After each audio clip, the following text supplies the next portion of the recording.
For the very first time in program history, the Indiana Hoosiers are the national champions of college football. A 27-21 win over Miami Monday night, capping off a perfect 16-0 season for Indiana. Welcome inside this very special Big Ten Live championship postgame. Rick Pizzo, Jerry DiNardo. Just over 2 years ago, this scene was completely unrealistic. Curt Cignetti has done more in less time than arguably any coach, not just in college football, but in sports, period. And now the Hoosiers are national champions. You know, it's going to be one of the all-time great, not football stories, all-time great sports stories. And I think it was fitting the way they won it. It wasn't easy, obviously, right? It wasn't really pretty. It wasn't explosive. It was kind of Curt Cignetti. It was hard-nosed, good football. Made some plays when they had to, and then at the end, Mendoza makes the play to win the game. Few gutsy play calls, including that quarterback draw that ended up being the game-winning touchdown. Coming up over the course of the next 90 minutes, we'll get you down to Miami in Hard Rock Stadium, the site of Indiana's national championship win. Interviews with players and coaches. We'll hear from Curt Cignetti at the podium. Our crew who watched this game from field level will provide expert analysis as well. Jerry, this game was a microcosm of Indiana's season in the sense that even heading in as big-time favorites, there were some questions. Could Indiana match up on the offensive line against Miami's defensive front? Could they stop that physical run game of Miami? They didn't answer all those questions boldly, but they answered them well enough to come out on top after 60 minutes. They answered them better than Miami did. And when you look at the stats, again, it's not pretty. But when you can't run the ball like both of them wanted to run, the game came down to the quarterback. And even though Fernando's numbers aren't great, he threw the winning touchdown pass. Carson Beck, he has struggled at times with pressure in his face, even when he was at Georgia. And at the end of the day, he threw a pass that lost him the game. So I think we said all week, if the run game doesn't win it for either team, it's going to have to go on the quarterback, and that's exactly what happened. And Fernando Mendoza won it on his shoulders. Part of the reason this story becomes not just so hard to fathom, but also so enjoyable to cover, there's the underdog element. Even though Indiana was the #1 overall seed, they were the Big Ten champions, they went into the playoff with that #1 next to their name. You look down the roster. Fernando Mendoza, coming out of Christopher Columbus High, just steps from Miami's campus, was only offered initially by Yale. It was a late offer by Cal and then the eventual transfer to Indiana. 13 James Madison players come. Players from other places like Texas State and institutions that would never be considered high-level college football. They dot this roster, and yet those were the players. Charlie Becker in this game. Omar Cooper in another game. You go down the line, those are the players that made the biggest plays at the biggest times. And I think it adds so much to this story.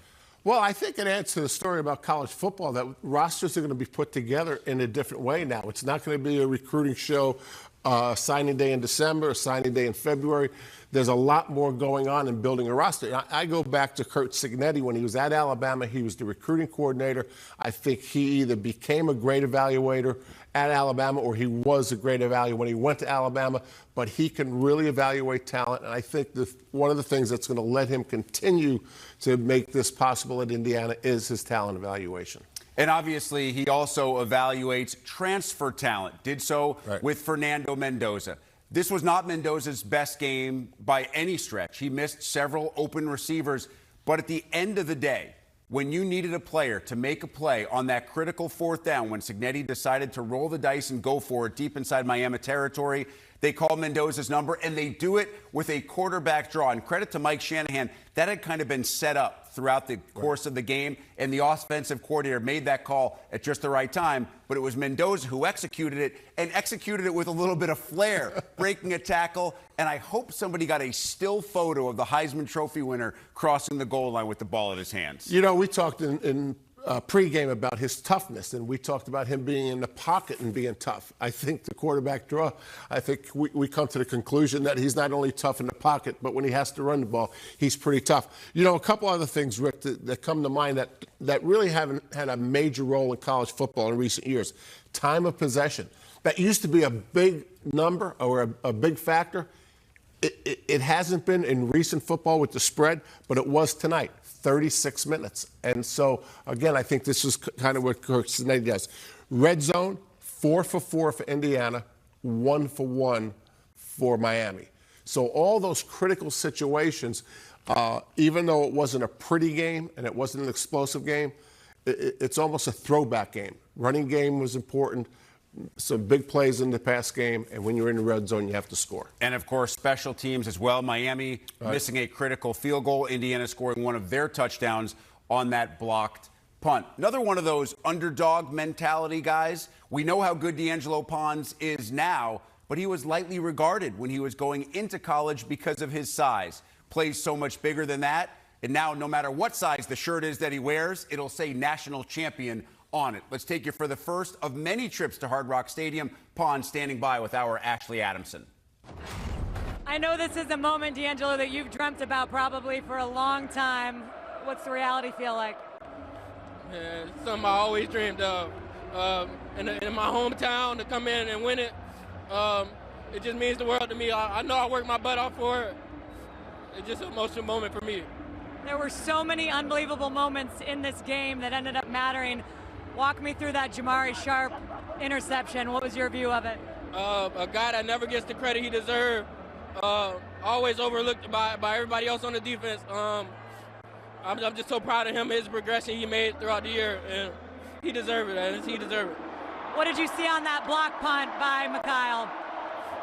They teach it all the time in practice, the technique of putting your hand straight out there instead of swiping at the ball, and he just listened to the coaching, and it worked out for him.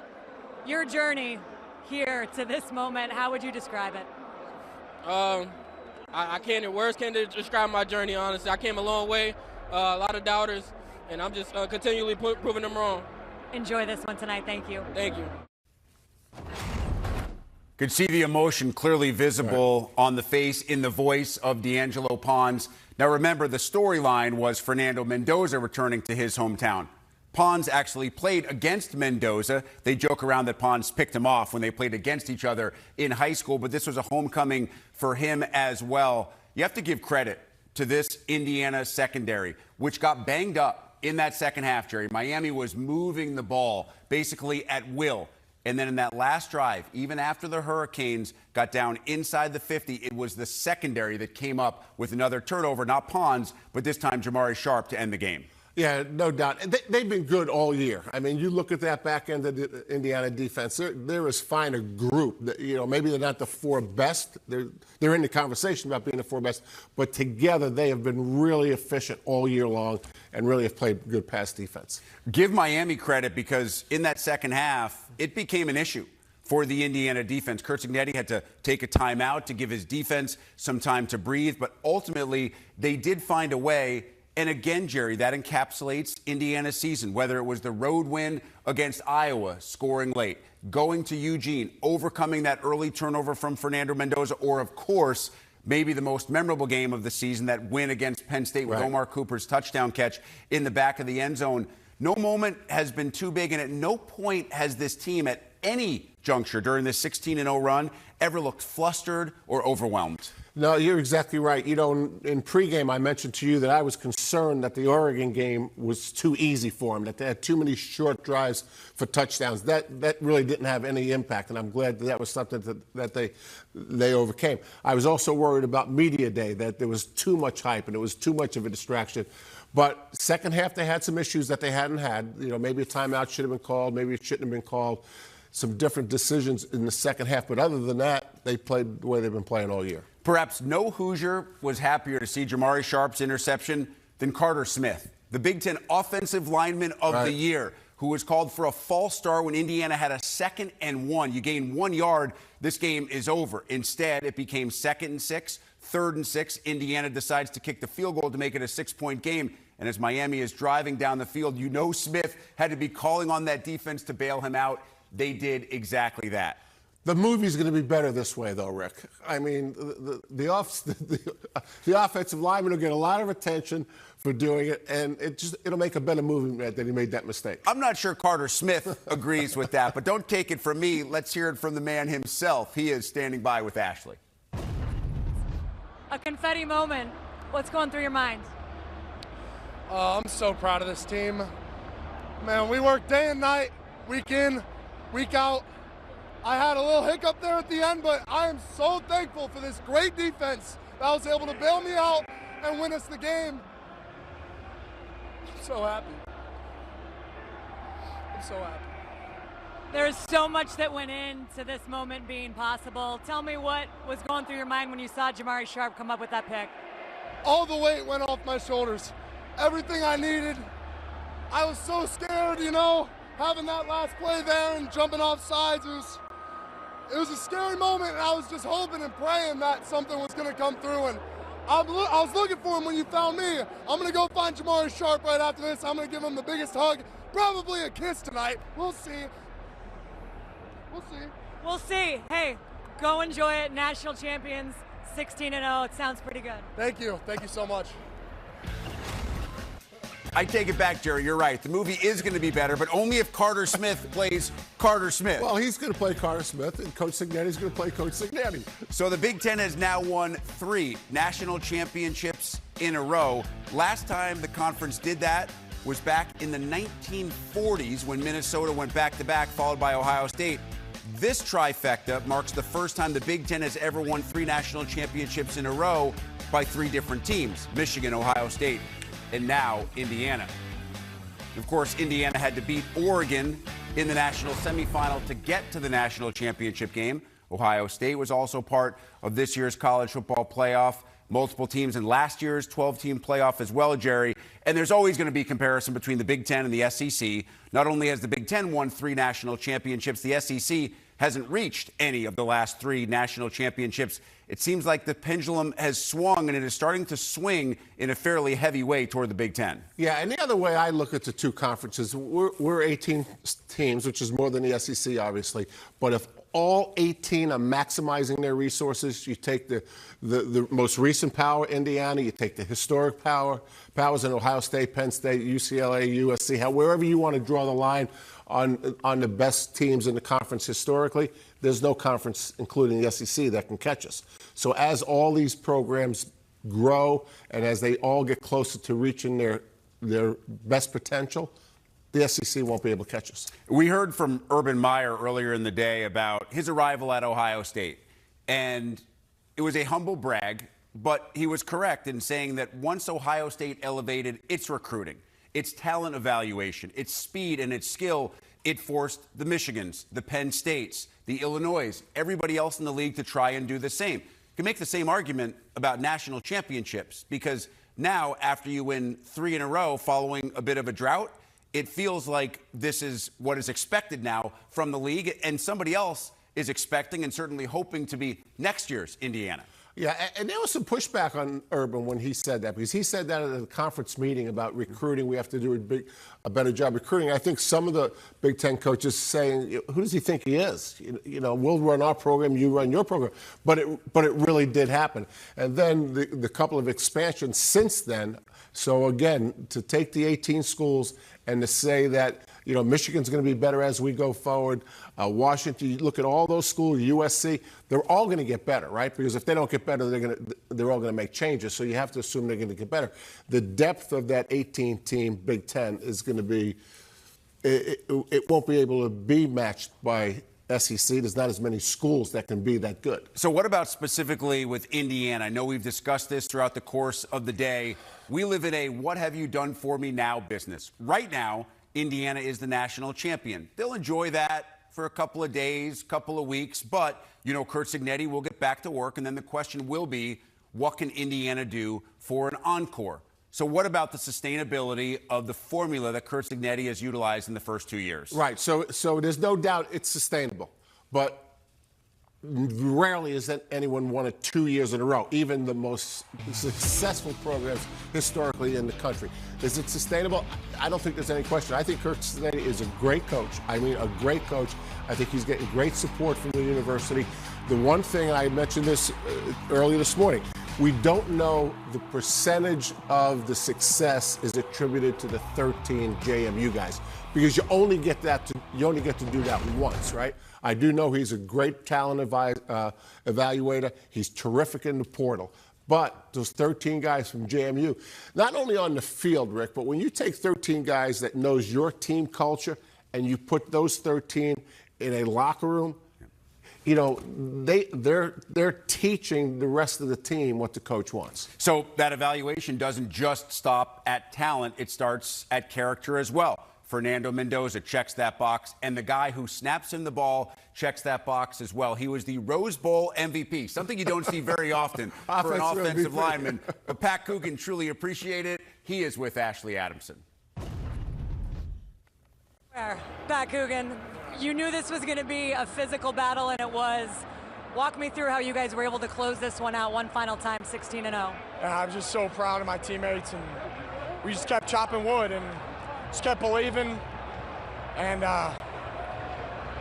we pulled it out in the end. It wasn't pretty. It wasn't pretty at all. A ton of credit to Miami. I mean, that's the best defensive line I've ever played. I played a lot of football, but just so proud of my teammates and just speechless really. Can you tell me about that Fernando Mendoza touchdown? Yeah.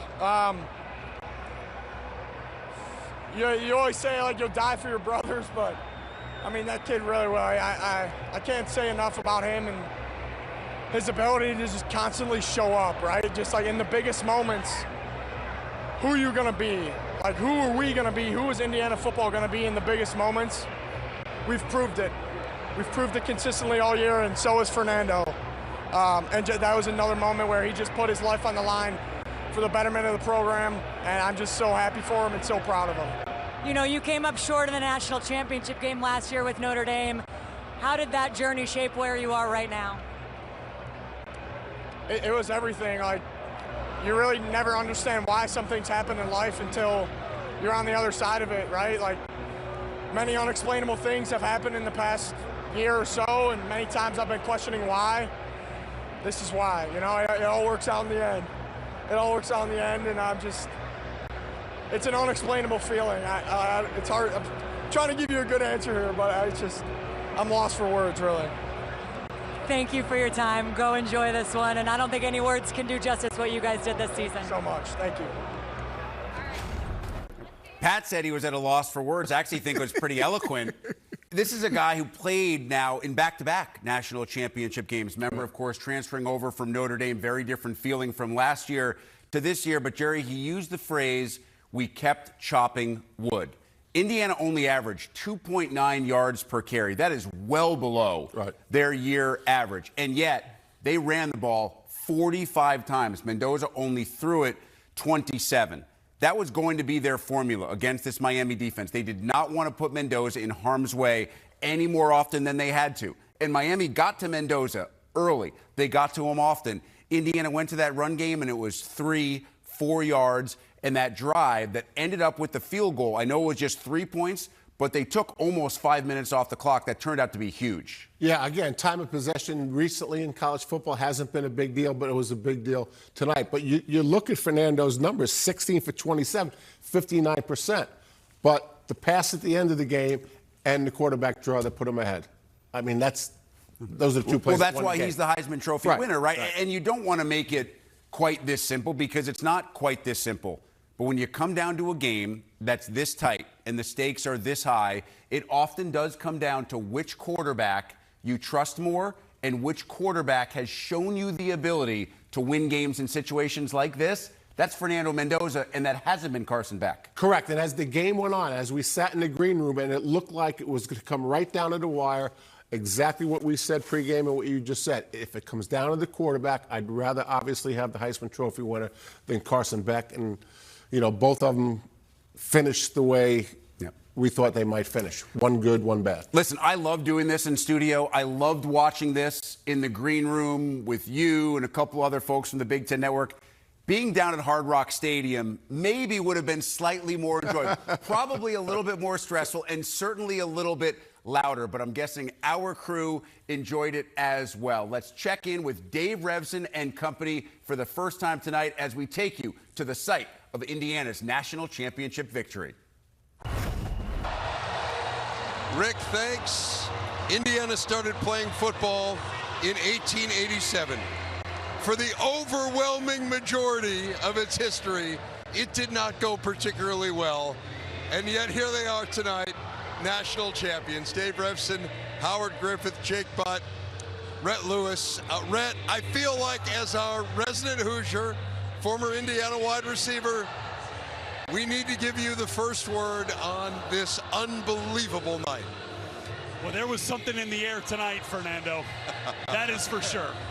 Fernando Mendoza's toughness in this game was tested from the start, and he is emblematic of this team's mindset. He is the one that rallies this team when their backs are against the wall, and his touchdown at the end that helped give this final margin was poetic in his hometown. And then another Miami-born player in Jamari Sharp essentially ends the game with the interception at the end. Long time coming, Dave, as you mentioned, but not without the complete alignment of a university that was committed to making football matter. And they figured it out. They hired the right man. He got the right people in place, brought the right players in place, had the blueprint, and the belief of this team has been incredible for the last 2 years, especially this year through 16 weeks. And it's just amazing to see them get to celebrate the fruits of all that labor. Congrats, man. Yeah, I mean, that was awesome. That was awesome. I got to imagine it was worth the wait. Over 100 years to get here. It had to have been worth the wait. It was worth at least the 42 years of my existence on this earth, I'll tell you that much. And, we talked a lot about only the 16 wins. I forget how many losses it was during my 5 years, but there was none this year, and that felt pretty good. That's a football team. I mean, that is just a team, and what a treat it was. They were tested today. What a treat it was to see them be tested and see them respond. Little uncharacteristic to end the game. A couple penalties. I mean, all of a sudden you're saying, mistake. Wait a second, can Miami drive down and win this game? And I told you, I'm like, man, what if we said that it was on the defense to go win the season, on the defense to go close this game out, and they did what they've done all season, close the game out, Howard. It was just a special, special performance. Obviously remarkable. When you set a goal and you go out and achieve it, most people don't get a chance to do that. And what they've been able to do this year has been nothing but remarkable. The way they've done it, the style in which they've done it with class, and they stuck to what their beliefs were the entire year, no matter what others said about them. They were battle tested. We talked about that coming into this game. They'd gone on the road. They'd faced adversity. Fernando had been punched in the mouth and watched him bounce back. Outstanding game. Unbelievable story. This is the greatest story in sport. Greatest story ever told. I've been saying that all night. It is the greatest story ever told. Certainly in college football, I think it's maybe the greatest sports story we have ever seen in our lifetime. It is simply amazing to think where this program came from. It's the most unlikely. I'll say that. It is the most unlikely when you look at where they were 2 years ago, where they've been historically, and where they are now. It is absolutely incredible. And you made a great point, Jake. Like, they did some things tonight that are uncharacteristic. And Miami was great on the line of scrimmage. They got to Mendoza. There was some stuff that was of dubious legality, I think, early in the game that kind of set the tone. And yet Indiana persevered through all of it, through those late penalties, through not being able to run the ball, all the things that they normally do. And yet in the end, they emerge. And that speaks to a great team that you can win lots of different kinds of games. The greatest team. T-E-A-M. And in this era, I don't think it's going to be hard to replicate what they put together here with this group. So many of them doubted and counted out. We know the stories now. But the callus that you're talking about, Dave, was built over the course of a gauntlet through this Big Ten season, where their backs were against the wall, where they had to make those plays when the adversity was rising, and they had to say, and you know what? We can rely back on that. After Iowa, it was Oregon. After Oregon, it was Penn State. After Penn State, it was Ohio State. And those moments matter to the psyche of a team, to the mindset that their confidence can withstand any of that. And that's what they showed us tonight. Like, it's not just a sports lesson, it's a life lesson. I mean, they've done it so many different ways. They've won it close games, they've won blowouts. They had to win a defensive battle as I wrap here with Coach Hayes. Come on, Coach. Congrats, come on Coach. in here. 5 minutes max. I want to get to the locker room. I believe it. I believe it. We got you. Right here. Let's bring Coach Sig in. Yeah. Come on right here in the middle. Can we bring Sig in? Come on right here in the middle, Coach.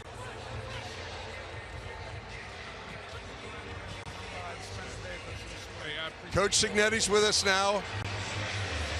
Coach, you can hear us? Can you hear us? I'll lean in you. All right. I don't hear great from you. Congratulations. You're a national champion. We're on. Oh, we're on. Yeah. And so are you, Coach. Describe what you're thinking right now. What a gutty game. It was a gut check. I give Miami a ton of credit. We couldn't throw it. We couldn't protect. We drew a few things up in the dirt there at the end on 4th down. Made some plays, found a way. What a great thing for Hoosier Nation. What an incredible story. But when you got the right people on your staff and in the locker room, and they're, leaders, they're committed, disciplined, got a work ethic, consistent day in, day out, anything's possible. And it helps to have a really good quarterback. It does.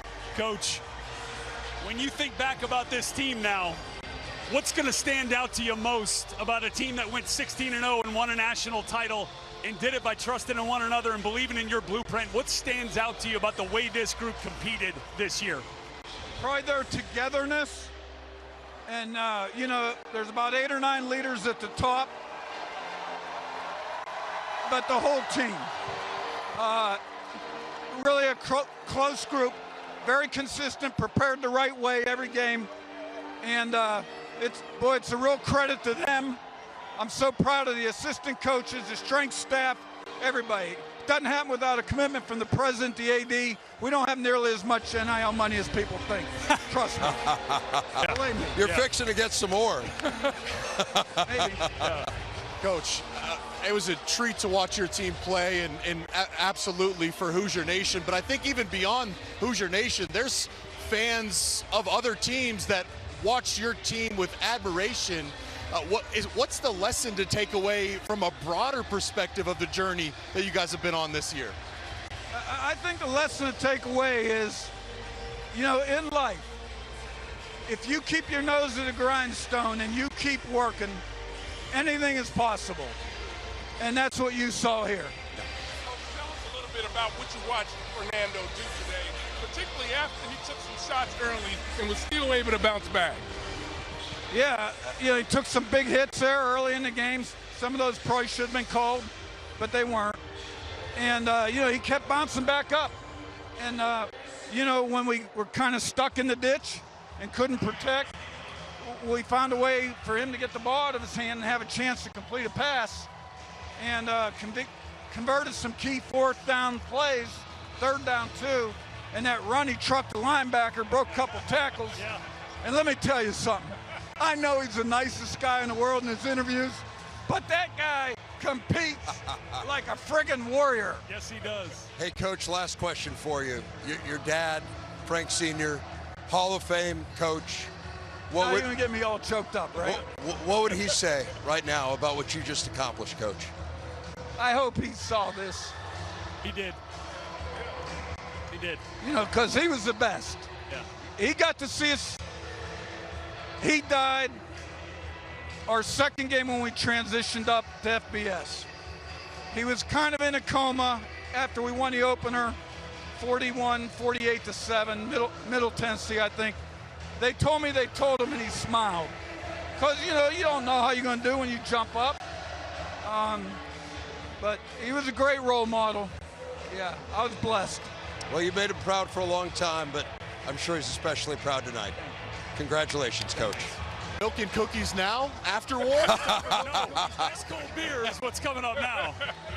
National championship head coach Curt Cignetti.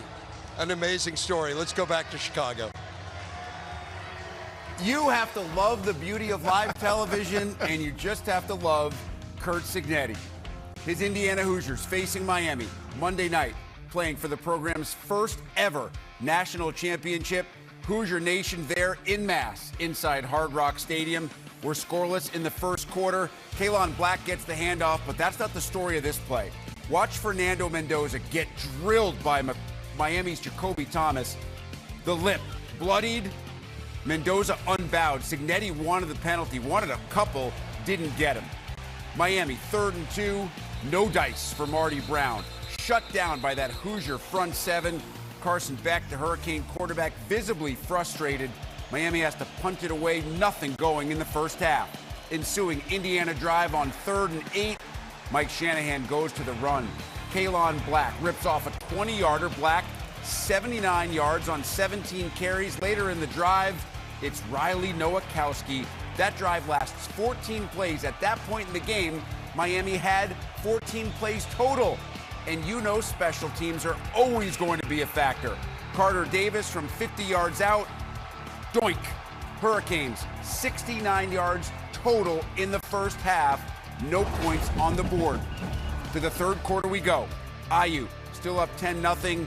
This is Miami's go-to guy. It's Mark Fletcher who finds a hole, and Fletch is gone.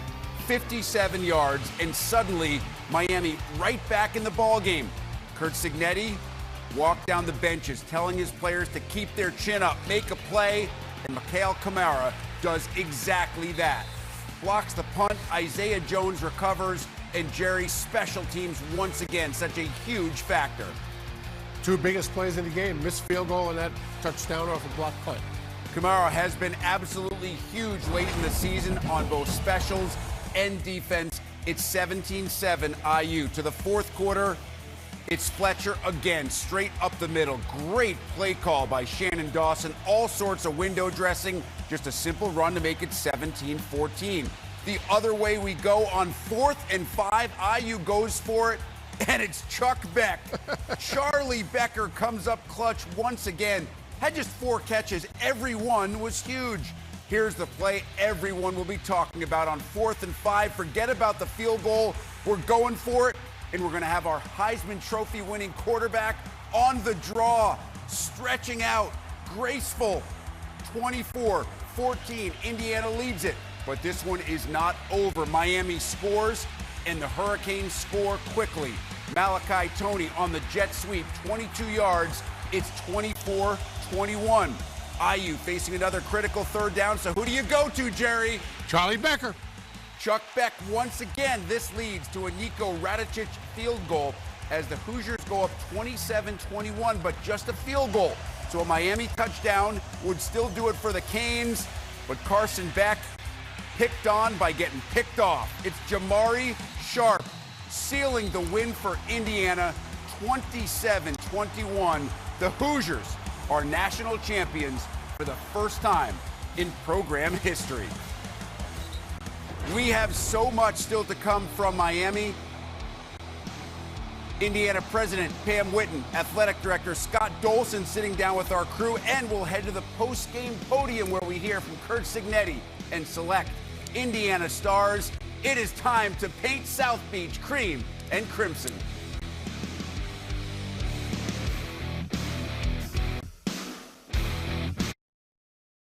This is no longer just a good story. This is a really good team that plays its best in the biggest moments like this. The heart in this football team, I just can't say enough. It ain't little old Indiana.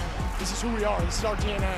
This felt like a home game. It's insane to me. We're always buying in every single week so we can have great performances like we did tonight. We want to impose our will and break yours. It's really just that simple. But it is incredible to think of how far this program has come. You dream of this as a kid. Congratulations to the Indiana Hoosiers, football national champions.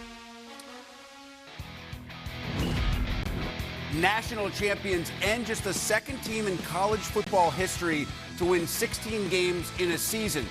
Dare I say the schedule was a bit more difficult than the one Yale played in 1894. Indiana played Oregon, they played Iowa, they played Penn State, they played Ohio State. Yale, for context, played Crescent Athletic Club, the Boston Athletic Association, and the Volunteer Athletic Association of New York. But the Hoosiers had better uniforms as well. Well said, Mr. DiNardo. Let's take another trip down to Miami.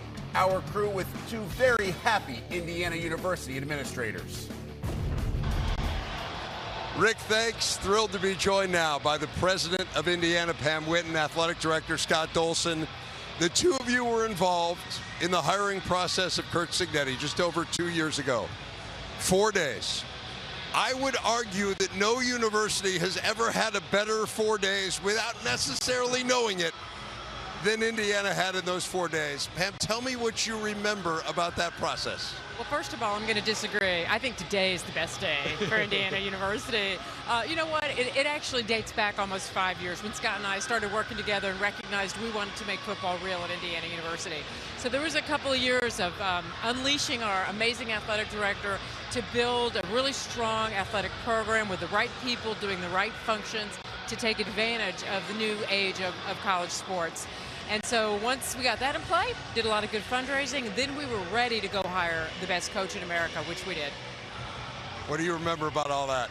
Well, yeah, I'll echo what President Witten said. I remember with the day she was hired, and we had a Zoom call together, and she said, Scott, we're going to be excellent in everything at Indiana University, including football. And we need to start working on a plan, because football is so important to the entire department, the entire university. And so, as Pam said, that's exactly when it started. And then certainly in the process, you know, Coach Sig is super special. He fit the criteria we were looking for, but there's also the secret sauce, just who he is, which is super special. The sauce is pretty good. Yeah. This is, in my mind, I think it's the greatest sports story, the most unlikely sports story we have ever seen. What are you both thinking right now about what has transpired tonight and what has transpired over the last 2 years? You know, it's hard to really put into words just really what's gone on in the last 2 years. But, you know, I just think about there's just so many great people. And when great people come together at a great university, you know, I started with President Witten, Coach Sig, our staff, I mean, the coaches. I mean, look at our fans. I mean, the support we've had every step of the way from the Big Ten championship game to here, our fans, in the sacrifices they make to support us. I just think of all that. And when you do that, big things like this are possible. They are. You know, it's funny. Somebody asked me just a few minutes ago the question we get all the time, what were we looking for in Sig? And we can give you a real answer or part of the answer in terms of the traits we were looking for, knows how to win, knows how to spot talent. But I've really realized today that the real secret was Sig was the person that had the one trait that you and I had going into it, and that is he believed. He always believed we were going to get here tonight. Yeah, well, there was a reason that he believed. He knew what he could do and pulled it off. And again, as he has said all along, it's alignment from the university, and it starts from the very top. It's funny, Scott, I think back to being at preseason practice. You were both there, actually. The first practice we saw Coach Cignetti, and you were down there with some boosters as well and some people on the board of trustees. And you came over and we talked for about 10 or 15 minutes. And you shared a vision for what Indiana football could be. And I'm just going to break your confidence a little bit. It wasn't this. It wasn't, hey, I think we can win the national championship. It was, we want to be. No, that's because he's from Indiana, and you've got to be humble. That's right. But in reality, from day one, it was this. But you want, hey, well, let's be consistently competitive. Let's be a bowl team. And the big thing is we want to work on the process. And we have no self-imposed limitations, but just like President Witten in the university, we really work at setting a plan together, work the process, and if you continue to do that, just like Coach Sig says, great things can happen. So what happens now, Pam? Where does it go from here? Well, we enjoy tonight. First of all, got to thank our trustees for supporting us. Best athletic director in the country, amazing coach, an amazing group of student athletes who I think showed America what it means to be a team. And then I also, of course, got to shout out to our alumni and to our amazing current students who I'm going to beg tonight, please be safe as you celebrate this wonderful thing. And we're going to enjoy it tonight. And then what are we going to talk about next week? Maybe Las Vegas next year, Scott? Well, this has been an amazing story. It's been a thrill to be along on the ride with you guys. Thanks so much for all the access and cooperation that you've given us. Congratulations, and do enjoy the night. It's an amazing accomplishment. Thanks to you, Dave, and the whole Big Ten Network crew. I mean, the work that you guys put in and the coverage you've given us and the rest of our Big Ten schools, we just can't thank you enough. And let's just enjoy tonight. We'll go back to work tomorrow, work on next year. We do need to give a shout out to the Big Ten Conference. Tony Petitti is an incredibly talented commissioner, And our colleagues in this conference are amazing, and truly the competition they gave us made us better and got us here tonight. So we're grateful. 3 national championships in a row. Doesn't happen by accident. That's All right, great stuff. Thank you. Scott Dolson, Pam Whitten, thanks so much for your time. Congratulations Thank you. on a fabulous night for Hoosiers everywhere. Go Hoosiers. Let's go back to Chicago. So well said by both Athletic Director Scott Dolson and University President Pam Whitten. Hoosiers now lead the nation in another category amongst being national champions. Most wins against top 10 teams this season. Indiana had 5. So many more than they had in the previous 125 years of football. And a huge reason why they got to 5, the running attack that they just stuck with. And the leader of that game, Kaylon Black, is with Ashley Adamson. Kaylon, one of many Indiana players with blood on your face, on your uniform tonight. You knew this was going to be physical. It was.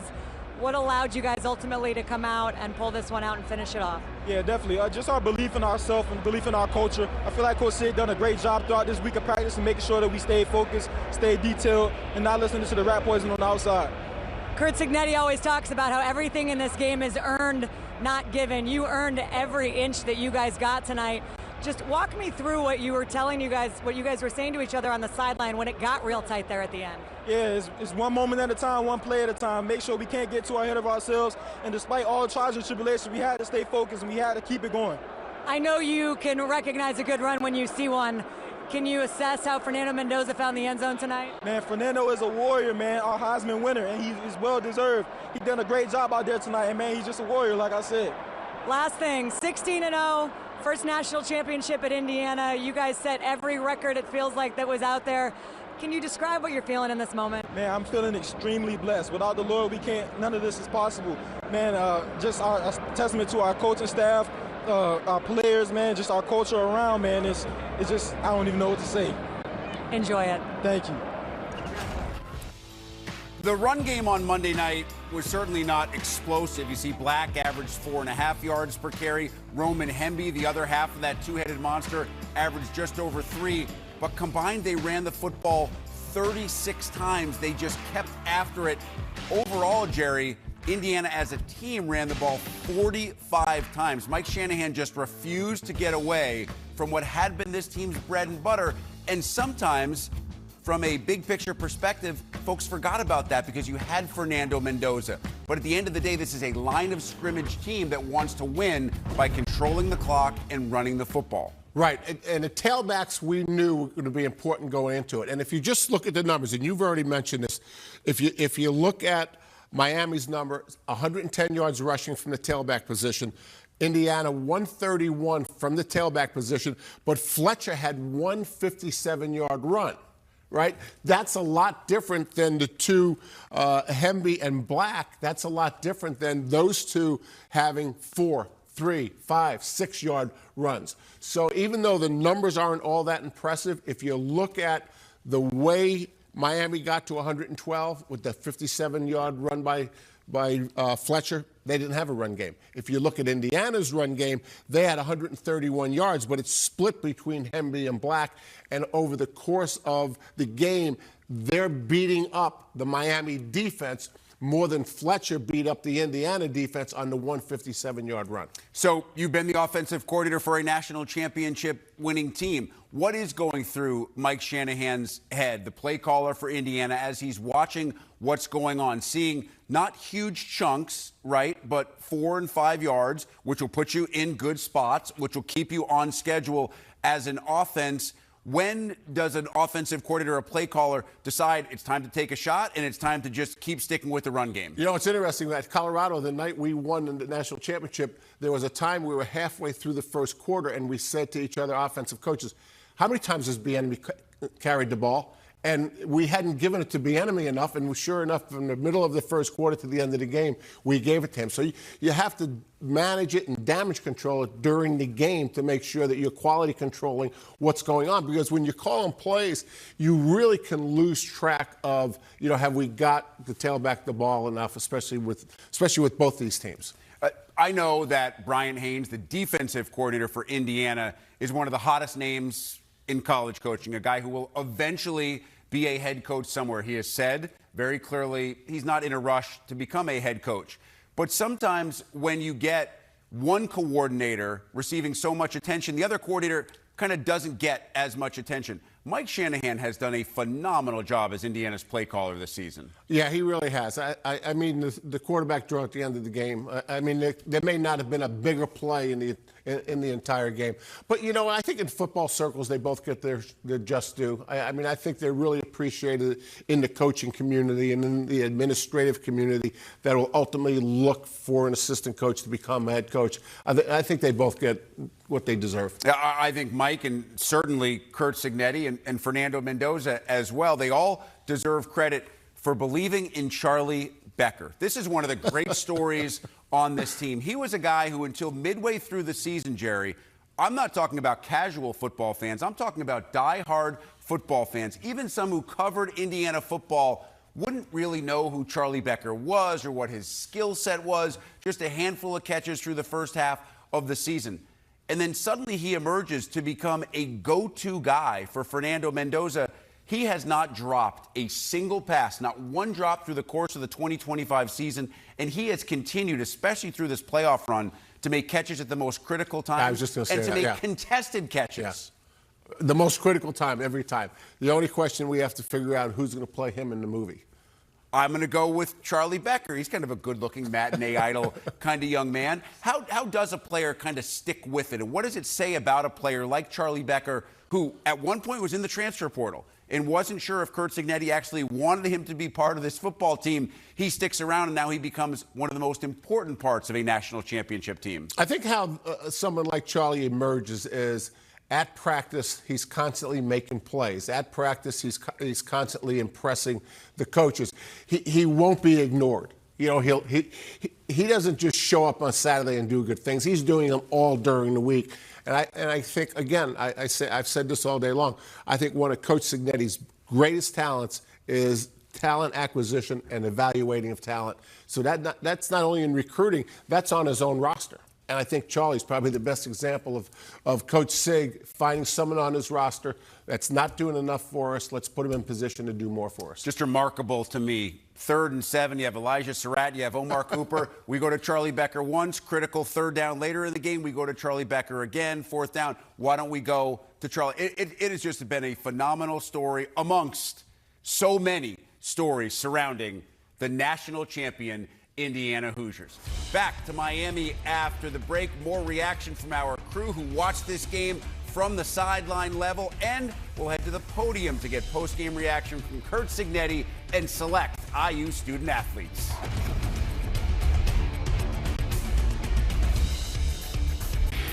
Only one team can change their profile pick to this at the end of the year, and that team is the Indiana Hoosiers. 2025 national champions for the first time in program history. One of the best assistant coaches in all of college football, defensive coordinator Bryant Haynes, post-victory with Ashley Adamson. Bryant Haynes, congratulations, national champions. You just said it wasn't the prettiest defensive performance, but in the end, you made the plays that you needed. That's it, and that's what games against really good opponents come down to sometimes. I thought we played pretty well in the first half, but the second half got away from us. Really challenged the guys on the sideline going to those last couple drives. It was going to come down to a test of wills. Our guys have answered those challenges throughout the season, and it culminated in this. We got it done. I'm just so proud of the team. What did you see on that final interception by Jamari Sharp? Saw a really good technique by a cloud corner. I saw a jam, funnel, carry, and then I saw a high point, and then I saw him take a knee, which is the right move to make. Yeah, D'Angelo Bunce was saying he was worried he was going to get in the end zone, but he did the right thing. Yeah. Can you just tell me what this moment means? There's so much work that goes into it. It's probably hard to articulate the fact that you guys finished the job. Yeah, I wouldn't be able to find the words. I just feel a lot of gratitude. I'm thankful for the fans. I mean, the way they showed out across the country, right? Pasadena, Atlanta, here in Miami, it was loud when our defense was on the field. They deserve this. They deserve this. This program deserves it. Scott Dolson, Pam Witten deserve this. The Hoosiers are here to stay. And your little baby girl, Grace, has never seen an Indiana loss. And she never will. Congratulations. Thank you. When you have a lucky charm like that and you continue to win when she's in your wife's arms, those are good times for Bryant Haynes. What a great year for the Indiana defensive coordinator. What a terrific year for this Indiana defense. Let's start at the beginning, Jerry, because in the first half specifically, Miami had absolutely nothing going against this Hoosier defense. They tried over and over to run the football, whether it was Marty Brown, whether it was Mark Fletcher. They just couldn't get anything going. Indiana was so stout in that front seven. Yeah, they were playing like they had been playing all year, but then the second half, things got a little bit different. But if you look at the numbers, Miami had 110 yards total rushing. If you take Fletcher's 57-yard rush out of there, they're back down to 53 and 2.5 per rush. And the reason you can just take a big number out is because a big number hurts a defense one time. Constantly having success in the run game, down after down after down, that hurts the defense for the entire game because they get tired of getting beat up a little bit. So big plays are bad, but big plays sometimes don't tell the whole story. If you take that big number and put it in the number of yards rushing, they really shut down the run game, other than Fletcher's 57-yard run. Why do you think in that second half when Miami completely flipped the script, obviously they allowed Carson Beck to throw the ball a little bit more down the field, Indiana's defense started to wear out a little bit? Kurt Cignetti was even forced to call a timeout on defense. Is it simply the flow of a national championship game against a really talented team? I think it's the emotion of the game of football. You go in at halftime, you're not happy with the way you're playing. You know, we got to play better. We know we're not playing as well as we should. Here's our problems. And I think a team like Miami comes out the second half, they're more motivated than Indiana. Indiana has the game under control. I mean, it's not a big point spread, but they have nothing to fear until Miami comes out and says, hey, we made some adjustments. Well, I'm glad you bring up the phrase or the term mindset, because I think that plays such a huge role here, especially when you consider the makeup of Indiana. You have so many veterans. This is one of the most veteran-laden team in all of college football. You have guys on this roster who played in and lost in the college football playoff a year ago. Then you go to the other side, and Miami, the best offensive player, is a true freshman who just turned 18. And while Carson Beck is as experienced as anybody in college football, he carries a lot of scar tissue, probably even more so after the game-sealing interception tonight. I look at it from a mental standpoint, and I think to myself, in a close game like this, if the talent is even or close to even, I would give such a mental edge to Indiana that I would take the Hoosiers 8 times out of 10. Yeah, I don't think there's any doubt that that's true. I mean, especially in this matchup. I mean, I think we've said all week, if the game comes down to quarterback play, the Heisman Trophy winner plays for Indiana. Yep. We can all assume, without being negative about Carson Beck, that Fernando Mendoza is the better quarterback, right? He won the Heisman Trophy. In winning time especially. And Carson Beck has had some inconsistencies in his. I remember getting ready for the Ohio State-Miami game in the first round of the playoffs, the second round, I guess, for Miami. And we were talking to the defensive coaches at Ohio State, and they were convinced that if they put pressure on Carson Beck, they would challenge his decision-making, because at times in his career, he has made poor decisions that have turned into interceptions when he's under pressure. Especially in the most critical moments of all, and that's exactly what happened tonight as Sharp picks off that pass to seal the win. One of those veteran players that I've been discussing, Elijah Surratt, didn't have a huge game tonight by any measure, 3 catches for 28 yards, but such a big part of everything Indiana did this year, not just in the pass game, but that team concept as well. One of the best teammates, Fernando Mendoza said, that he has ever had. Surratt in Miami now addressing the media after Indiana's national championship win. In this game, that I'm so proud of the community, just the coaches, everything, man. I'm so blessed to be here right now. Elijah, can you walk me through the thought process that you guys had as a unit on that 4th down touchdown? Yeah, didn't know what we wanted to do, if we wanted to kick it or go for it. We was just talking in the huddle, and then we just came up with the play. They basically just told us, get open, we're going to put it in one of y'all's hands. Either me, Cooper, Charlie's hands. Fernando threw a dime, of course, and I forget. You talking about the touchdown? Yeah, touchdown. Fernando didn't throw a dime. He ran, and he did a great job running. That boy's a dog, and he made a play for us when we needed it. You guys have to sway coaching then at all? Nah, I think he actually called the play. I remember hearing him talking about it. He said that's what he wanted to run. Great play call right there. Amazing play call right there. Elijah, all season long you guys have talked about blocking out the noise, and here you are, national champions. Why Indiana?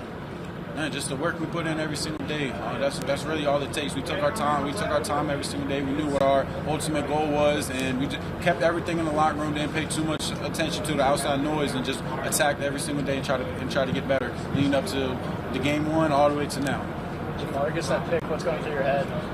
Yeah, we're champs. We did it. Shout out my boy Sharp, man. That's an unbelievable play. He'll never forget it. That's a play that's going to go down in history. He won the game for us. Before this season, no one outside that locker room believed you would get here. How did this happen? Like I said, just the work we put in every single day. That's all it takes. You got to build a culture, and the culture is built by doing things every single day to help build that culture. And we were just able to do it. Like I said, we've been undefeated all year, but we stayed humble. Coaches did a good job of keeping us stay humble, and we were just able to execute and make big plays when we needed to. How satisfying is this? It's so satisfying. Like this greatest feeling ever. I wish y'all could feel the feeling I felt when the clock hit zeros and you running out on the field, man. It's like you're 3 years old again and you got no worries, man. It's amazing, really. You're part of a big group of people that came from James Madison. What about Curt Cignetti is so easy to buy into? Yeah, like you believe what he's saying and he stands on what he's saying. That's a big thing. Like he preaches a lot to you when you go into that office and you're talking to him. But when you come in, shake his hand that first day, you see his plan and you see what he's about and you believe what he's believing and that's really it. Like for someone to have that plan, lay out the plan for you, and then really do the plan, it makes you want to buy in. For as much as you had confidence in him when you first got here, could you have imagined that this was possible? Man, I always expect good things to happen. I always expect to win. But national championship, like that, of course, that's my goal. But to really do it, like that takes a lot of work, like a long season. Like we're in January right now, almost February. It's crazy, but I don't know if I believed it, but I'm glad it happened. I'm so glad it happened.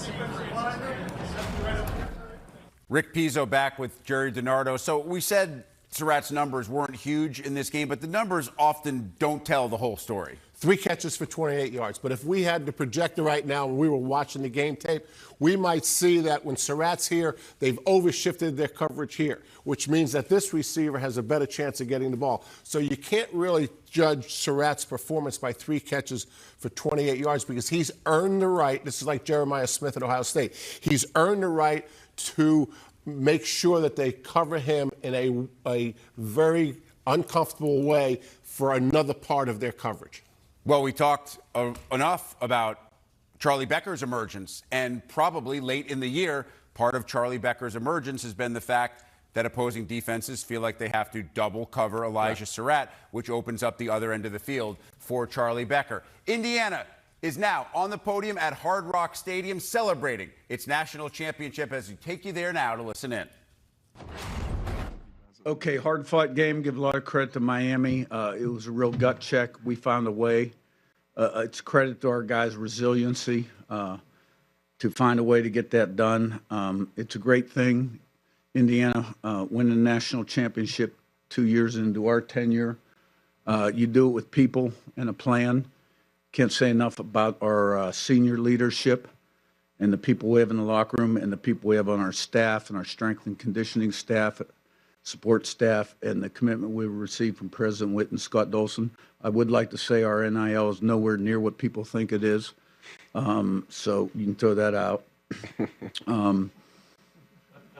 This team really overcame a lot on the road in a lot of tight games and found a way to get it done. And we're 16-0, and I guess we're 27-2 since Indiana, but we're 16-0. 16 national champions at Indiana University, which I know a lot of people thought was never possible.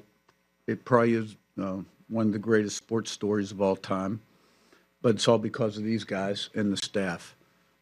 So proud of them, and it's a great night. We're going to start with questions. Let us get you the mic. Again, as a reminder, Fernando Mendoza will join us in progress. We'll take our first question from our right-hand side on the aisle.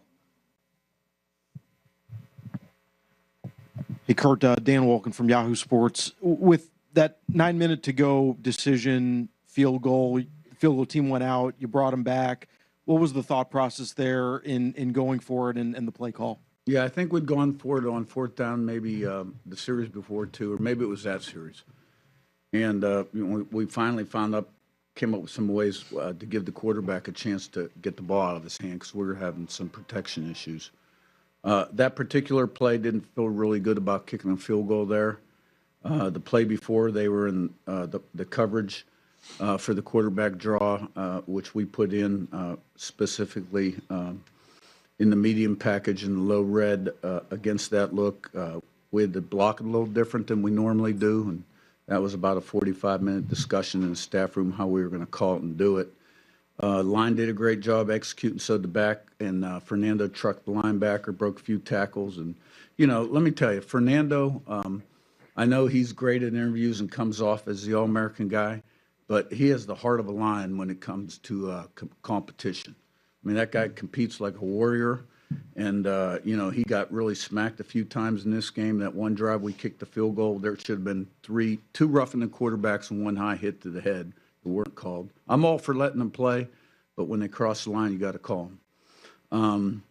And I can't say enough about his effort on that play and our team finding a way to get it done. Take our next question here in the middle. Stay on the right-hand side. For Fernando, this is Pat Forty from Sports Illustrated. If you could go through the quarterback draw as well, first of all, the timeout, and did you know that was you were going to go for it, and that would be the play call, and then the actual play itself? Yeah, a big concept that we've really had on ourselves this year is always betting on ourselves. Whether it's preseason, no one thinks we can make it. Whether it's figuring it out in situations like Oregon, Penn State, and Iowa, we've always figured it out. And whenever Coach Signetti, Coach Shanahan, they called that play, we knew, hey, we're going to bet ourselves one more time in the biggest stage of the game. And at that point, I took the drop, and it wasn't the perfect coverage for it, but I trust my linemen, and everybody in that entire offense and entire team had a gritty performance today, and we're all putting our bodies on the line. So it's the least I could do for my brothers. Come over here to the left-hand side. Yeah, Coach Signetti, you're obviously going to follow your dad into the Hall of Fame one day, but this championship moment was the one thing that escaped both of you. I just wonder how much you thought about him on a night like tonight and what you think he would have said to you. I thought about him after the game when I stuck my two fingers in the air, and then Big Ten Network asked me about him, and I said, "Oh, you want me to get all choked up, right?" When we went from FCS to FBS in the Sun Belt, our first game he was in a coma, and we beat that FBS team 48-10 in the opener. And my family told me, they told him in the hospital that we'd won 48-10, and they said he smiled. And then we had a great win against Appalachia State the week after he died down there after they beat A&M. We were down 28-3 in the second quarter, came back and won. So hopefully he was watching today. He was a great role model. I was very blessed to have a father like that. See over on our left-hand side in the aisle. Yeah, it's Chuck Culpepper from the Washington Post for Mikhail.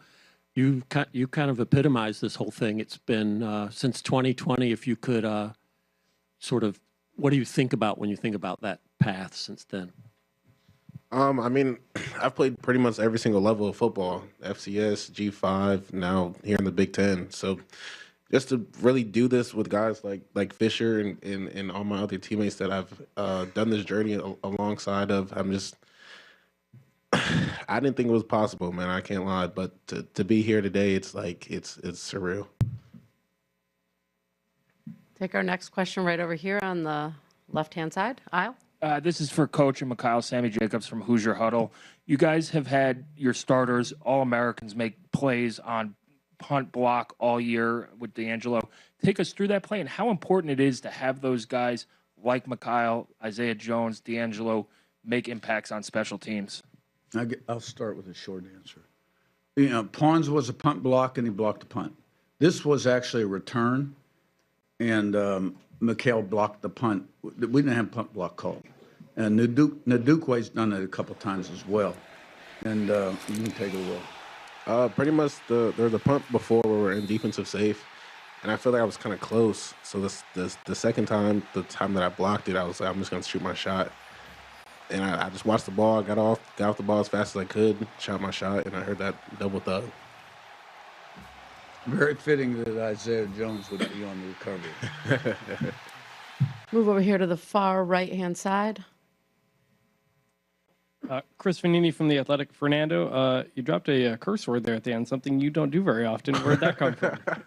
Yeah, I would say overwhelmed by emotion, and it's the pinnacle peak. It's like all season sometimes I've had these cookie cutter responses and media trained responses where it's been like, oh, on to the next game, on to the next play, and now we did it. We did it. So at that point, I think it was only fitting to kind of, open the floodgates, per se. Probably break my stereotype. He's been around Coach Sig too long. He has an X-rated mouth. No doubt. Back on our left-hand side. Hi, Coach Ari Wasserman on 3. In this sport for the past 25 years, it's been done a certain way to get to this point. You recruit top 5 classes, you get a bunch of 5 stars, you develop them, you win national championships. What you guys did is something that really has never been done before. You said at the beginning yourself that nobody believed that this could happen. What message did you send to the entire sport by doing what you did in terms of anybody can do this? And do you think that what you guys did changed the way that we should analyze this? I think we sent a message, first of all, to society that if you keep your nose to the grindstone and work hard and you got the right people, anything's possible. In our particular situation in the athletic world, college football's changed quite a bit, the balance of power also. But we had the right people on our staff, in the weight room, in the locker room. And we had great senior leadership and togetherness, and we had a really good quarterback that played his best when the chips were down. And if you prepare the right way, which this team did week in, week out, and put it on the field, we met the challenge every single week, and we're 16-0. Are there 8 first-round draft choices on this team? Probably not. No, there aren't. But this team, the whole was greater than the sum of its parts. And move in the back right. Bill Bender, Sporting News. Is questions for the defensive players. I mean, not only you mentioned statistics, they had 18 yards in the first quarter, I think, and that start. I mean, what went into that, and then what was your vantage point of obviously the game clinching interception? Yeah, it's something we pride ourselves on, is stopping the run first. Kind of got away from it in the second half, a couple of miscues, but just a resilient group. We came into this game knowing that the more physical team was going to win. And credit to Miami. They're an extremely big and physical O-line with, great running backs and a lot of weapons that can hurt you quickly. But, I mean, Coach Haynes is unbelievable at what he does. We have guys that just want to win. They're one-on-ones, and, as a whole, we came down to the bend, don't break mentality on that last possession. We told ourselves on the sideline, we're going to have a chance to go win this thing. And I feel like that was kind of fitting for our team. Put it on us one more time and, kind of let the chips fall. But I'm just so proud of our guys on defense, and, the staff we have is unbelievable. And you put guys on the field that just want an opportunity to prove themselves. I think they've done that at this point.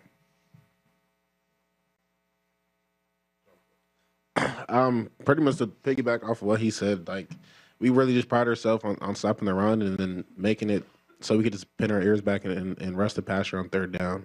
So just to have, like, a leader and a All-American linebacker like Fish behind me, bro, he just makes the game so much easier for me. So I'm happy to be playing with him and the rest of my group. All right, we're going to come right over here, middle of our left-hand side. Andrea Adelson with ESPN. Kurt, as a follow-up to what you were just asked, how do you think winning a championship will change the way people view and talk about Indiana football? We're national champs. TCU had a great run a few years ago and fell short. I know Indiana's football history has been pretty poor with some good years sprinkled in there. And, it was because, there wasn't an emphasis on football, plain and simple. Basketball school. Coach Knight had great teams. The emphasis is on football. It's on basketball, too.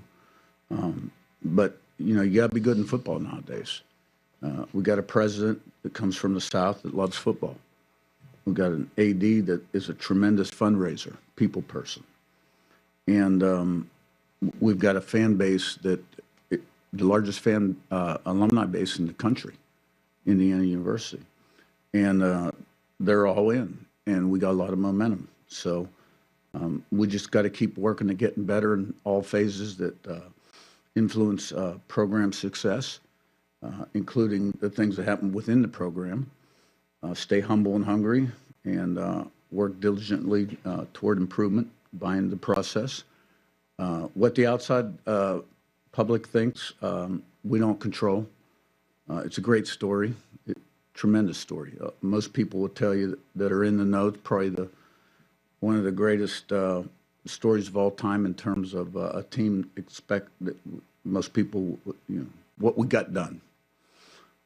So, we're going to enjoy this moment, take a day off tomorrow, get back at it Wednesday. A lot of these guys will be gone. I'll miss them. Hope I can stay connected to them throughout the rest of their lives, and put the 26 team together. We're all the way back on our right, standing up. Hey, Coach. Hanjay Roger from CBS Sports. First for Coach, there are 7 players left who came with you from James Madison. I'm curious, what has that group meant, and how did it help set the culture? And for the 2 defense players who obviously were both part of that group, what do you think your guys' legacy will be coming from JMU and having such success here? I think the JMU crew, which started at 13 in our first season, was very instrumental, especially the guys that came in mid-year. I think there were 8 or 9 of them. I can't remember for sure, maybe 10 or 11, because they understood the program, the culture, and they had that championship attitude. They were able to answer questions for the guys that decided to return, and the right guys returned. And the new transfers, too, they could answer their questions and lead. And they were good players. And I think that accelerated our development as a program. There's no question about it. There were 7 more left this year, and they all played a very key, pivotal role. I'll miss them. And now I'll defer to you. I first just want to shout out some of those key guys last year, like James Carpenter and Jaywalk, just some of the guys that really didn't get a lot of media attention, but those guys were dogs, and they did a lot for this program, and they really set an example for the younger guys that came up behind them. But like I said earlier, just to be able to do something this crazy, this is something you write a book about, right? You write a movie about. So to do this in real life and do it with all these guys that I love, it's amazing. It's just been an unbelievable journey. You take those 13 guys, I don't think any of them, had great offers coming out of high school. We had a coach that took a chance on us once, and then the opportunity arose to do it again. And I know, for me, it changed my life. I'm here playing at the highest level with some guys that, I was playing at a very small level at. And it's just been a crazy journey, and one that I'm so glad that we got to do together. Those 13 guys that came in, we owe a big credit to the Indiana guys that took us in really quick. You put a group of guys together that just wanted to win, and, they were starving for wins at Indiana. The biggest shout out is to Mike Kadick. He kind of started this thing. He brought us in, and there was no, cliques or anything with the JMU guys. We all were together, with the Indiana guys from day one. But just special men that got brought on this journey. Guys that just put their head down and worked. And it's just been special. Take our next question right here, front, middle. Jim Coyle, Indiana Sports Beat Radio. Kurt, you just talked about taking a day off and enjoying it that way and then getting back to work. But other than having a cold Coors Light in that teal chair, you just made history with a 16-0 national champion. How do you let yourself really enjoy this? Good question. Because I'll be dealing with underclassmen going to the NFL tomorrow, and who knows what else. And if I was smart, I'd probably retire. Then I'd really be a story. But we need the money. What would I do? What would I do? No. So I don't know if I'll have a beer in the tilt chair. I had one after the game. That's enough for me. and we'll be back at it. I love what I do. I love football. I'm a football guy. I don't have many other things that I do besides family. And in the summer, go for a walk with my wife or go away. In February, the old signing date, first day after the old signing date. I'm a film junkie, and I like putting a team together, and we're going to have a lot of challenges next season. And, but I will have a chance to look back at what we got done, and, these guys made it happen. Let me tell you, we had some great senior leadership on this team. Nowakowski, Coogan, Fisher, Kamara, Surratt. We got some underclassmen that are going to be going out. Fernando could be another one or two. But the seniors, this team was so close, so close. When you have this much success year in, year out, your teams are always close. But this team was exceptionally close. And I think Fernando had a big part of that. And I think Coogan and Fisher and going on the road with some of those wins, the Penn State game, what that did for this team, I can't measure. When we were down and out and all the odds were against us, 2nd and 17 running clock, minute 30, and all of a sudden we recomposed and found a way to get that done. That was incredible. We'll take our next question in the back. Hi, Lane Higgins from the Wall Street Journal. This one is for you, Coach. And, this is obviously a little bit of a different blueprint from what we've seen in college football based on both your career arc and how this team was assembled. Do you think that this opens the door for a different kind of coach to have an opportunity going forward, or maybe some non-traditional hires that we might see in the sport? I think it already has, and you see that in this year's hiring process. But there's a number of guys out there that kind of started out at D2 and worked their way to this position. My career path was certainly unusual, but I think it prepared me for this particular opportunity. And I guess my answer is yes. Take our next question. Stay on the right-hand side aisle this time. Lou Friedman from A Media, Indiana, for Fernando. Tonight you had one of the runs that will probably live on in IU lore. But the other day I was talking to your brother, and he was making fun of your running style. Does he do that to you? Does he tease you about that? I see these guys laughing, but does he? And have you had talks about that? And is this an answer to him too? Yeah, I think everybody on the team, including the coaches, make fun of my running style. But as long as he gets his job done, it's fourth down. So no matter how you run, no matter what it is, you got to put it all on the line. And that's something I was willing to do. And everybody, any player on our team, if they had that opportunity, they would put their body on the line too, and wouldn't want to do it for any. It's so great because Coach Sig has talked about how close we are. Like, that's just epitome of how close we are. Like, I'll have a big run and Fish would be like, "Man, you look so stupid," but you got it done. So it's just kind of like we can make fun of each other, joke, and in the end, I'll still be really, really close. Time for just a couple more. We're going to go over here to the left-hand side in the middle. Connor O'Gara, Saturday Down South. Coach, you said you had a beer after the game. What was the beer, and was that the best beer of your life? Hoosier beer from Upland Brewery. Okay. Big brewery in Bloomington, Indiana. Throw a little bouquet out to them. Yeah, absolutely. It was the best beer I've ever had in my life and made me want to have another. I'm over here, front row on our right. Dan Tortora, wakeupcalldt.com. For each of the student athletes, you met Curt Cignetti at a different time in your path, but you all believed in him. He believed in you. Now that you're sitting here as national champions, 16-0, first time ever for the college football playoff era. For each of the student athletes, just what this moment means to you, believing in him, believing in each other. Yeah, I've said it once. Coach Sig saved my, or not saved my life, but changed my life. From a kid that was, felt like I was under-recruited, that, I deserved more attention than I got. And I remember when Coach Sig offered me, and, he offers me, he's like, do you want to do anything with it? Or, he's waiting for me to commit on the spot. So, shortly after I did, and then he got another opportunity to, come to Indiana. And it was a no-brainer for me. The amount of confidence he built in me, the trust and belief he had in me, why would you leave that when a coach that cares that much about you and sees so much for your future?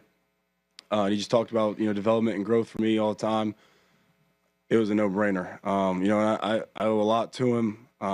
He's an unbelievable coach, but he's an unbelievable person. Yeah, it's been special. You know, I'm glad I made both those decisions the right way. For me, I mean, we started this journey, you know, as FCS players. Me and him definitely butted heads a lot when I was younger.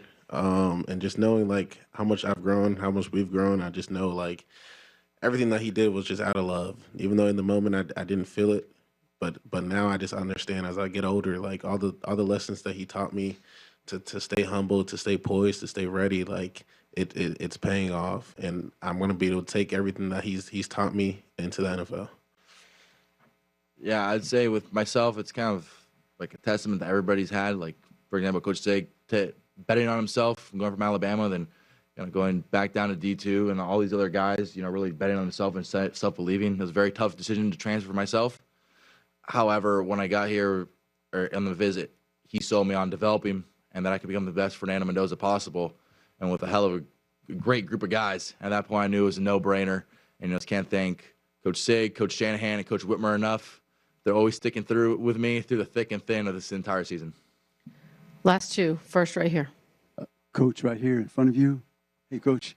AP Stedham of AP as we see it. Coach, 16 years ago, I had the pleasure of asking a native son of West Virginia if he ever envisioned as a young boy winning championships. So I ask you, as a young boy growing up, did you ever envision winning championships at this level of college football? I knew in third grade I wanted to coach. I've told that story many a time. I wanted to be like a Bear Bryant kind of coach. But when I was waxing staff tables at IUP when school was shut down for the playoffs, I never really thought this was possible. But I just kept working and things happened, and here we are. Last question on the right-hand side, standing. Coach, Matt Fortuna, the Inside Zone here. You were a successful football coach for 40-plus years before you got your shot at the quote-unquote big time. Was it hard not to be bitter about not getting that opportunity? And does it make a moment like this all the more sweeter? Are there lessons that people can take away from this? I really wasn't a successful coach for 40-plus years. I got a great break 23 years old at Rice University, which back then was in the Southwest Conference. We played SMU before they got the death penalty. And I was making good money, and it was one of the top two conferences in the country. But Rice didn't win, and Temple didn't win, and we didn't win at Pitt under Johnny Majors, and people want to hire people from winning programs. We won a little bit under Walt Harris, but, we were 500. I learned a lot about quarterback play from him. He was a great quarterback coach. Went to NC State, we won. We had Phillip Rivers. And then when I spent 7 years there. But when Coach Saban hired me, we were 7-6 our first year at Alabama. We lost to Louisiana Monroe, 11th game of the year at home. But the next year, we had 6 first-round draft choices in that recruiting class. We were 12-0 in the regular season. Lost the SEC game. It was 1-2 to Tebow and Urban. Next year, we played them again, beat them, went 14-0, won the national championship. I really thought after my 1 year with Nick, I had what I needed to go out. That tied it together for me because I was a son of a coach who's in the Hall of Fame, head coach. I was hitting a big 5-0. I didn't want to be a career assistant. I was not a coordinator. I was not on track to get a head coaching job. And I didn't want to be a 60-year-old assistant. I'd seen what those lives looked like as a kid. So I took a chance. I took an unprecedented chance in this business and ended up here. When I took that job, the goal wasn't to end up here. But I did. And the reason I'm sitting here today, all those things prepared me for this, but the reason I'm sitting here today is because of guys like this, and there's a ton of them in that locker room, and a great coaching staff, and a lot of us have been together a long time, a great strength and conditioning staff, a commitment from the president and AD, and in the changing times of athletics, some of my previous experiences really helped me be ready to manage, NIL and transfer portal and those kind of things. Aiden, Mikhail, Fernando, Coach, congratulations on your historic season. Thank you for tonight. Thank you. Thank you guys. God bless. The national champion Indiana Hoosiers. We have yet to hear from that man, Jamari Sharp, who came up with the game-sealing interception. We'll remedy that as he joins our crew on the field at Hard Rock Stadium coming up in mere moments.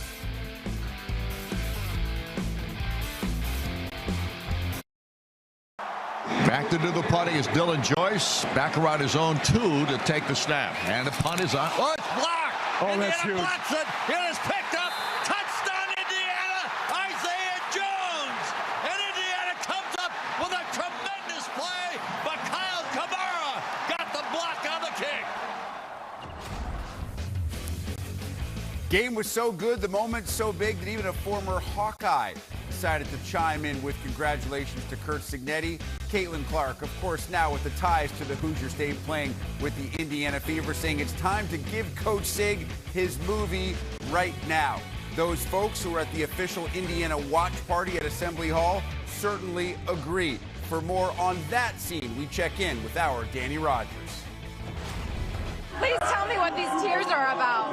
I've been a fan for 30 years. I graduated in 2000. I actually volunteered for the football team with Randall L. and so many players, and I'm just so happy for my university, for all the students and the staff. This is historic. This is a moment, and I'm so proud to be here. Just can't stop crying. I've traveled, came in the snow, in the rain when we wasn't winning. So to have this moment, it's amazing. It's amazing. What was the atmosphere like here inside Assembly? Beautiful.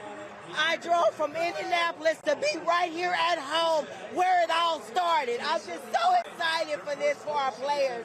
This is amazing. Hoosiers, yes! Would have been pretty cool to be inside Assembly Hall when Jamari Sharp did this, picking off Carson Beck to seal Indiana's first ever national championship. One of the many men of the hour in cream and crimson with our crew at Hard Rock Stadium. Joined now by Miami native Jamari Sharp, who made the play of the game to seal the national championship for Indiana. Jamari, congratulations. I can't imagine what you're thinking about right now, but tell us about that final play. Take us through the interception. So we were in cover 2, and my coach always told us that when we're in cover 2 in this 3-by-1, I would have to carry my man. And I carried him because I seen he was going vertical, and then I seen Carson Beck release the ball, and I was like, I got to make this play. And I picked it off. This guy, huh? So that gives you just a little bit of an insight. When we talk about this coaching staff being able to teach from the front of the room and their players understand it, that's what we just heard right there. And that's what we saw executed. Outstanding job. What are some of the things that you guys felt were going to have to be the keys for you guys to be able to come away with a win today? We knew that we was going to have to be fast, physical, and relentless because we know Miami was a good football team, and we know that they were also fast, physical, and relentless, and that we were going to have to play all 4 quarters together. Yeah. Fast, physical, relentless, smart, disciplined, poised, one play at a time, play 1 through 150. Each play is a life, not affected by success or failure. I get it. I mean, like, you're living it. You studied. He's studying at the altar of Cignetti, yes. But you've also lived the other side of this coin. A couple of years that were pretty tough, right? With the losses. I saw those with you guys up in the radio booth, and you've earned this moment. So tell me what it took for you to kind of flip your mindset and to flip your, the way that you approach this game to be in this moment right now from where you came from once you got to IU. So, when I first got to IU, we weren't all that good. Yeah. And the coaching staff got fired. Yeah. And then I guess they decided to bring in new coaching staff, and then we had to get into the mindset that they had, like, we can't lose games. And that was just my mentality tonight, like, back home, can't lose this game because, next game is not promised. So, we had to come out here and do our job. What's it been like with you and D'Angelo kind of reuniting these last 2 years after spending time together at Lake Stevens Middle down here near Miami Gardens? It's amazing to play with my brother, from the same city, from the same hometown. It was amazing when I found out he was coming to transfer to play for Indiana. Yeah. When I first got that call and said he was coming over, I was happy to team up with him again. Yeah. And it's an amazing feeling playing with somebody that I know, that I've been knowing for a long time since my childhood. What have you learned about yourself through this journey and process? You always got to be consistent, and I always got to be confident in yourself. Like when the old coaching staff, I wasn't really confident in myself. This coaching staff, they told me, like, you got to have confidence in yourself. And that's what it was. I just kept my confidence, and I kept being consistent.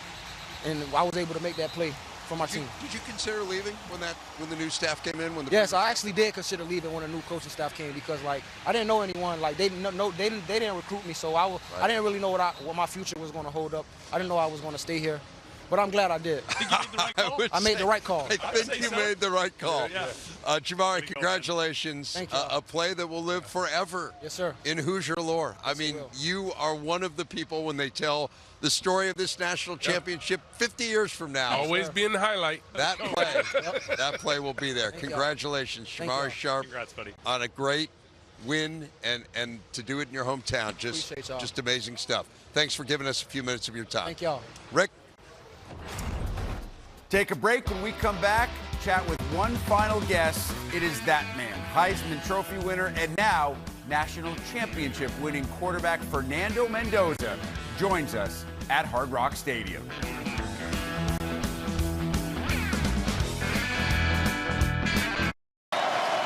Talk about going to win a football game. This is it. Mendoza ready to take the snap. He takes it. He looks. He runs it. And he ties for the end zone. Does he get it in? Touchdown! Fernando Mendoza runs the football and scores. Fernando Mendoza joined an elite fraternity when he became a Heisman Trophy winner. The group he's part of now is even more select as he joins the names on your screen as Heisman Trophy winning quarterbacks to back up that stiff arm statuette by hoisting the national championship trophy in the same season. The IU quarterback joins our crew at the site of his national championship victory. Heisman Trophy winner Fernando Mendoza is with us now, and also national champion Fernando Mendoza. Fernando, we were saying earlier today that if you submitted this as a script for a Disney movie, they might say, you know, it's a little over the top. You take the worst team in the history of college football, new coach comes in, 2 years, they're national champs. You add in a scene with the quarterback in his hometown, in front of his family, playing against a school that wouldn't even take him as a walk-on, scoring the game-winning touchdown. What are you feeling? Yeah, first of all, in all my however long I've lived in Miami, I'm born. It's never been this cold ever. Yeah, I know. It's insane. Yeah. Well, but it means a lot. And like you said, it's straight out of a movie. And the best director there is God, so I really can't thank him enough. And it's just all of us having such optimism and self-belief in each other. Because if you really go like through the roster of this team, we have very impressive players, but the sum, I mean, it's multiplication. The whole is greater than the sum of the parts. Yeah, it's not. Yeah. So I mean, it's just so great to be with those guys, and we all make each other better, and that's a special part of this team and a special part of this championship. No doubt, man. And that play that Dave's talking about is going to be the stuff of legend in Indiana. I mean, a 4th down call, right? And Coach Signetti first decides to go for it. Coach Shanahan makes the call. You find your way into the end zone, like that whole sequence. What's kind of ringing back in your head from that sequence? So I was like, oh, we're kicking the field goal. Yeah. And a little part of me was like, all right, 4th and 5. It's probably kick the field goal because we just had, a not great play. And they defended the previous play really well. So let's kick the field goal, whatever. We'll get another drive at it. And then Coach Shanahan made the play call. I'm like, all right, here we go.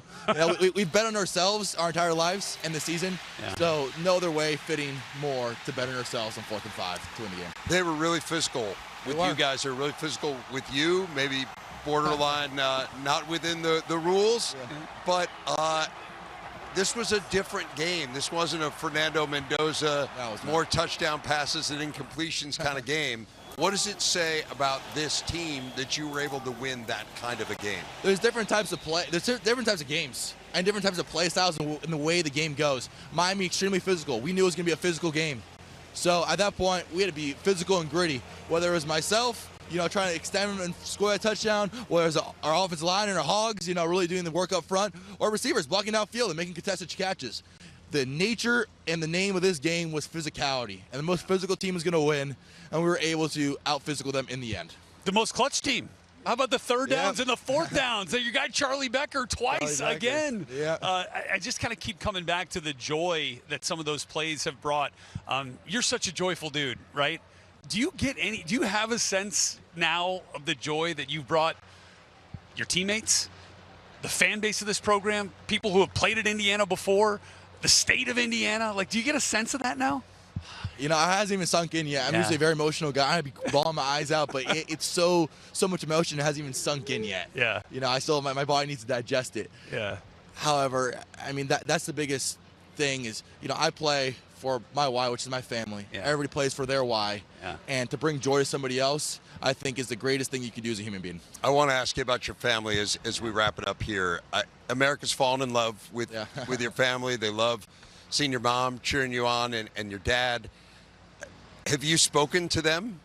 Yeah, tonight? I have. Yeah, I spoke to them a little bit. What was that exchange like? Tell me about it. Teared up a little bit. It was great seeing them. You know, see them on the field after winning the national championship. What did Being they from say? Miami against Miami. Yeah. You know, winning the Natty. It's insane. I don't think any of us would have ever thought this, but it kind of goes back to how tight we are as a family and always fighting through any struggle and adversity. We're always overcoming it. Similar to IU football this season, whether we were down, whether we're up, we were never complacent and always figured a way to find it out. Just out of curiosity, what's that hunt for complacency going to be like from Coach Signetti, maybe for this next team? Probably starting, Wednesday?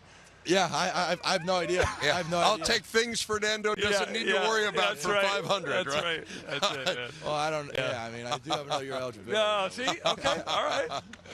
Good man. Congrats, I mean, Fernando. are you prepared to make an announcement that you're coming back? I'm really happy we won the national championship. Yeah, I'm really happy we won the fair national- enough. I'm gonna enjoy this present moment. You should. I'll enjoy this present moment with my should. guys. He dropped a little hint, though. No, seriously, Fernando, congratulations. Unbelievable story. And as you said, to do it in your hometown in front of your family makes it all that much more special. We appreciate your time as we have all year. Congratulations and go Thank you, enjoy buddy. this. Thank you guys. God You bless. earned it, man. Appreciate it. Let's go back to Chicago. All joking aside, I think we know where Fernando will be in April when the NFL draft is held, and he is expected to be the #1 overall pick. What else can we say about a guy who won a Heisman Trophy, led a team to the program's first ever national championship, did it with so much class, and was the classic leader of a football team? You know, we said before the game that if it came down to quarterback play to win, it would be Fernando that would outdo Beck. And we'd have had no idea it was going to be a quarterback draw. Right. But if you look at his numbers, it really was the quarterback draw that made the difference. He's been a great player. He's obviously a great teammate. And like you say, we won't see him much after April. However, the rest of the Hoosiers who return next year, they're no longer the hunter. They're going to be the hunted by pretty much everybody. And we are going to have the opportunity to share with you the Big Ten football schedule release on January 27th at 5:30 Eastern, 2:30 Pacific. And why do I specifically mention Indiana?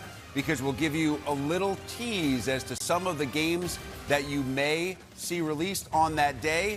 One that we can confirm: Ohio State at Indiana, the rematch, Memorial Stadium in Bloomington, part of the Week 7 schedule. That is on October the 17th.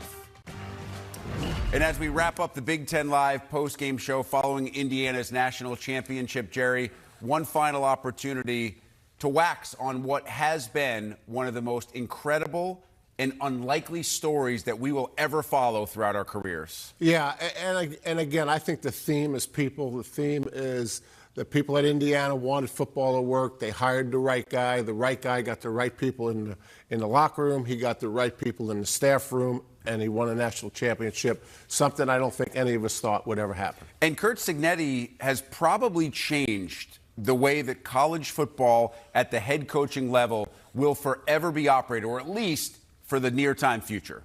Yeah, the only thing that may not happen again is the 13 players from JMU, unless they follow the model to a T and hire someone from a lower level that would also bring a group of players with him. But the portal and his evaluations and the way he coaches, he'll have a lot of coaches that want to come in and visit, which a lot of coaches do during the offseason. I think I heard a comment recently from him that he's not all fired up about that. Imitation is the sincerest form of flattery. So you know that there are going to be athletic directors out there, university presidents. They're going to hope that they can do exactly what Scott Dolson and Pam Whitten did at Indiana, find lightning in a bottle, get a coach like Curt Cignetti who can take a program that was not long ago the losingest program in this conference, and just over 2 years later, transform it into a national champion. But that is exactly what happened on Monday night. Indiana over Miami, 27-21. Curt Cignetti has never taken a better Gatorade bath in his life, and he shared with us afterwards he's never enjoyed a beer more because it was a national championship beer for the Indiana Hoosiers. Much more coming up as we bring you another hour worth of coverage on The Big Show, and it starts next. And the rags to riches story for Indiana football comes to conclusion, and they are the national champions of 2026. What a football team! What a football team! That national championship trophy is now on its way from Miami to Bloomington as Indiana knocks off Miami 27-21 to claim the program's first ever football national championship.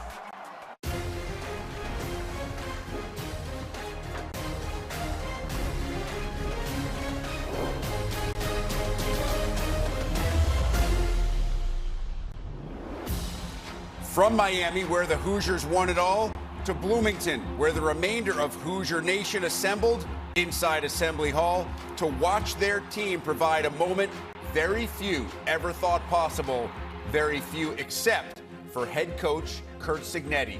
Just after 2 calendar years of his time in Bloomington, Curt Cignetti has accomplished the impossible, bringing a national championship to Indiana football.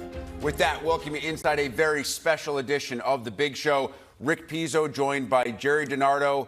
Jerry, 2 years ago, we never could have envisioned that this would be the case. Curt Cignetti did. He said his team would be back in Indianapolis to win a Big Ten championship.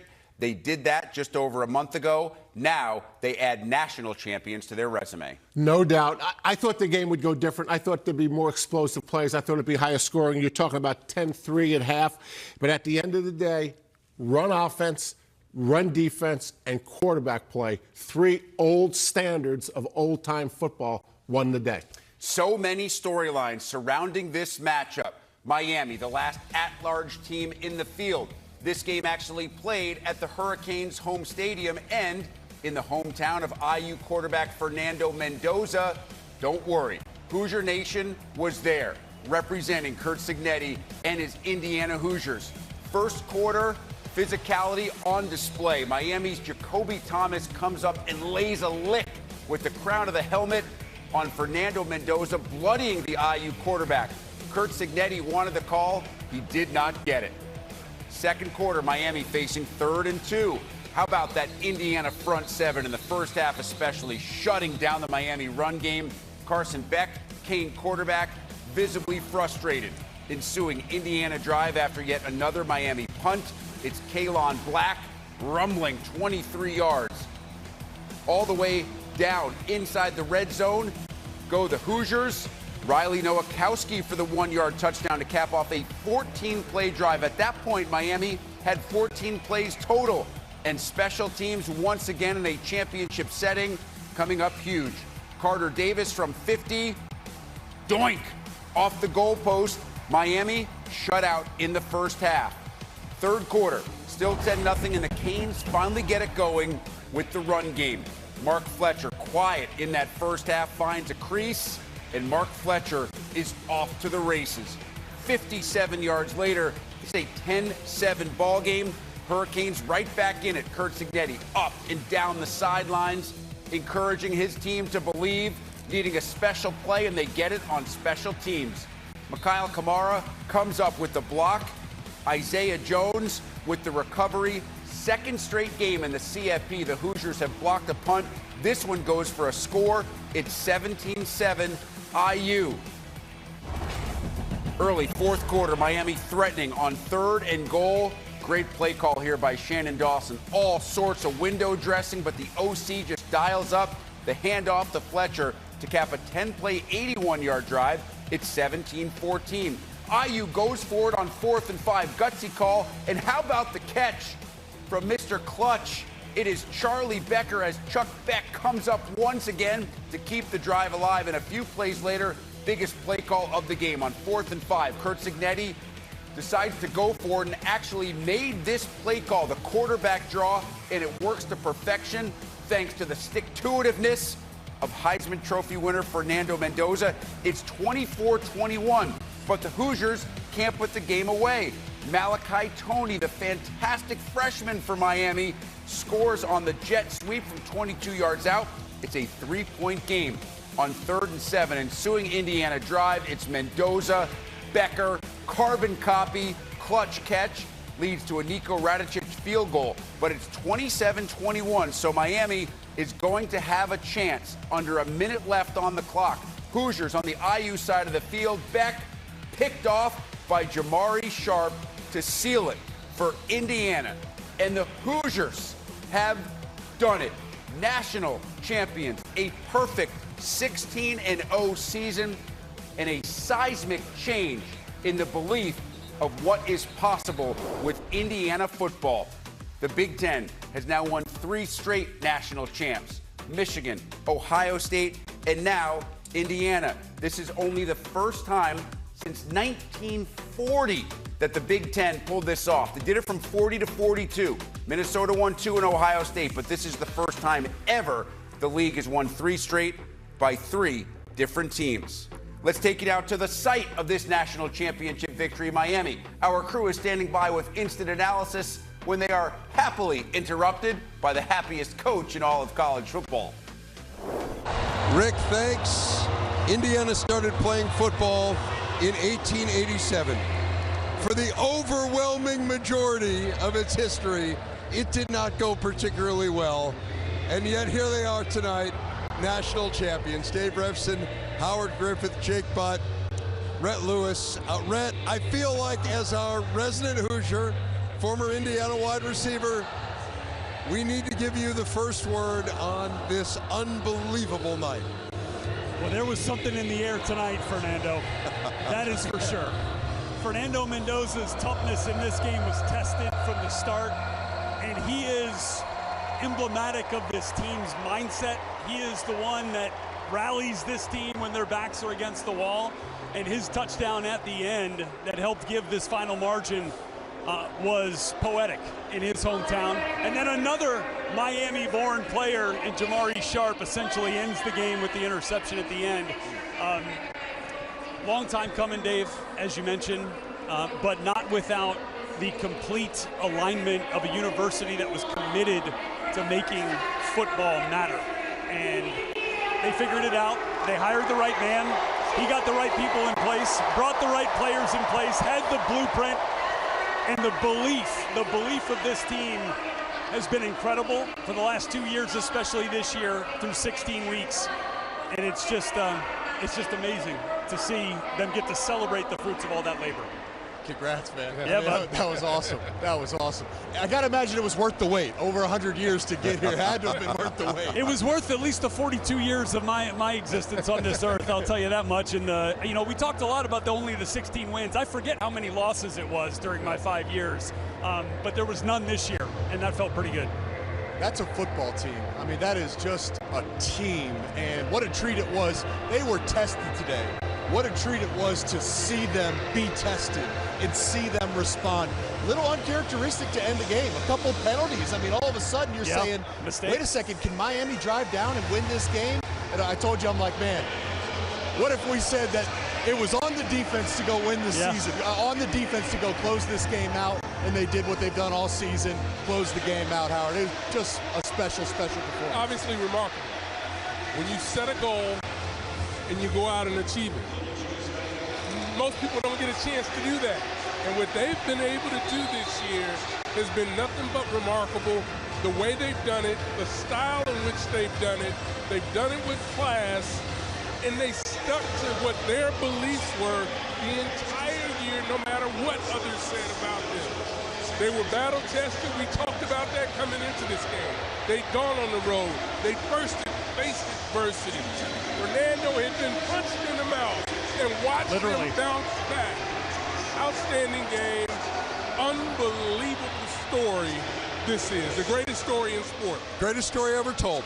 I've been saying that all night. It is the greatest story ever told. Certainly in college football. I think it's maybe the greatest sports story we have ever seen in our lifetime. It is simply amazing to think where this program came from. It's the most unlikely, I'll say that. It is the most unlikely when you look at where they were 2 years ago, where they've been historically, and where they are now. It is absolutely incredible. And you made a great point, Jake. Like, they did some things tonight that are uncharacteristic. And Miami was great on the line of scrimmage. They got to Mendoza. There was some stuff that was of dubious legality, I think, early in the game that kind of set the tone. And yet Indiana persevered through all of it, through those late penalties, through not being able to run the ball, all the things that they normally do. And yet in the end, they emerge. And that speaks to a great team that you can win lots of different kinds of games. The greatest team. T-E-A-M. And in this era, I don't think it's going to be hard to replicate what they put together here with this group. So many of them doubted and counted out. We know the stories now. But the callus that you're talking about, Dave, was built over the course of a gauntlet through this Big Ten season, where their backs were against the wall, where they had to make those plays when the adversity was rising, and they had to say, you know what? We can rely back on that. After Iowa, it was Oregon. After Oregon, it was Penn State. After Penn State, it was Ohio State. And those moments matter to the psyche of a team, to the mindset that their confidence can withstand any of that. And that's what they showed us tonight. Like, it's not just a sports lesson, it's a life lesson. I mean, they've done it so many different ways. They've won it close games, they've won blowouts. They had to win a defensive battle as I wrap here with Coach A. Come on, Coach. Congrats, come on Coach. in here. Describe what you're thinking right now. What a gutty game. It was a gut check. I give Miami a ton of credit. We couldn't protect. We drew a few things up in the dirt there at the end on fourth down. Made some plays, found a way. What a great thing for Hoosier Nation. What an incredible story. But when you got the right people on your staff and in the locker room, and they're, leaders, they're committed, disciplined, got a work ethic, consistent day in, day out. Anything's possible. And it helps to have a really good quarterback. It does.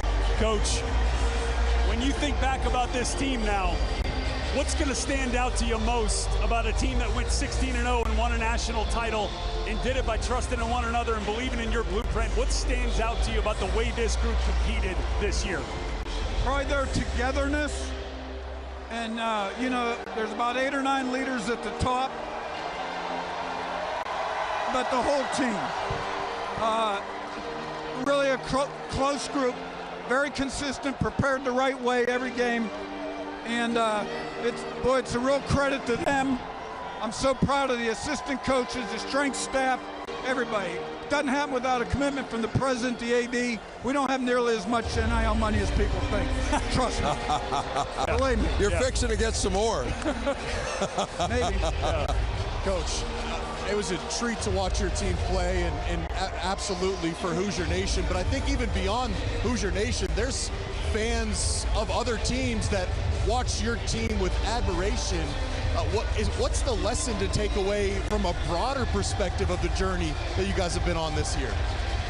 I think the lesson to take away is, in life, if you keep your nose to the grindstone and you keep working, anything is possible. And that's what you saw here. He took some big hits there early in the games. Some of those probably should have been called, but they weren't. And, he kept bouncing back up.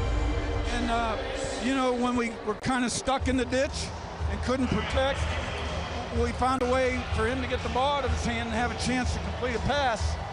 And converted some key fourth down plays, third down too. And that run, he trucked the linebacker, broke a couple tackles. Yeah. And let me tell you something. I know he's the nicest guy in the world in his interviews, but that guy competes like a friggin' warrior. Yes, he does. Hey, Coach, last question for you. Your dad, Frank Sr., Hall of Fame coach. Now you're going to get me all choked up, right? What would he say right now about what you just accomplished, Coach? I hope he saw this. He did. Because he was the best. Yeah. He got to see us. He died our second game when we transitioned up to FBS. He was kind of in a coma after we won the opener, 48-7, Middle Tennessee, I think. They told him he smiled. Because, you don't know how you're going to do when you jump up. but he was a great role model. Yeah, I was blessed. Well, you made him proud for a long time, but I'm sure he's especially proud tonight. Congratulations, Coach. Thanks. Milk and cookies now, afterward? No, ice cold beer is what's coming up now. National championship head coach Curt Cignetti. An amazing story. Let's go back to Chicago.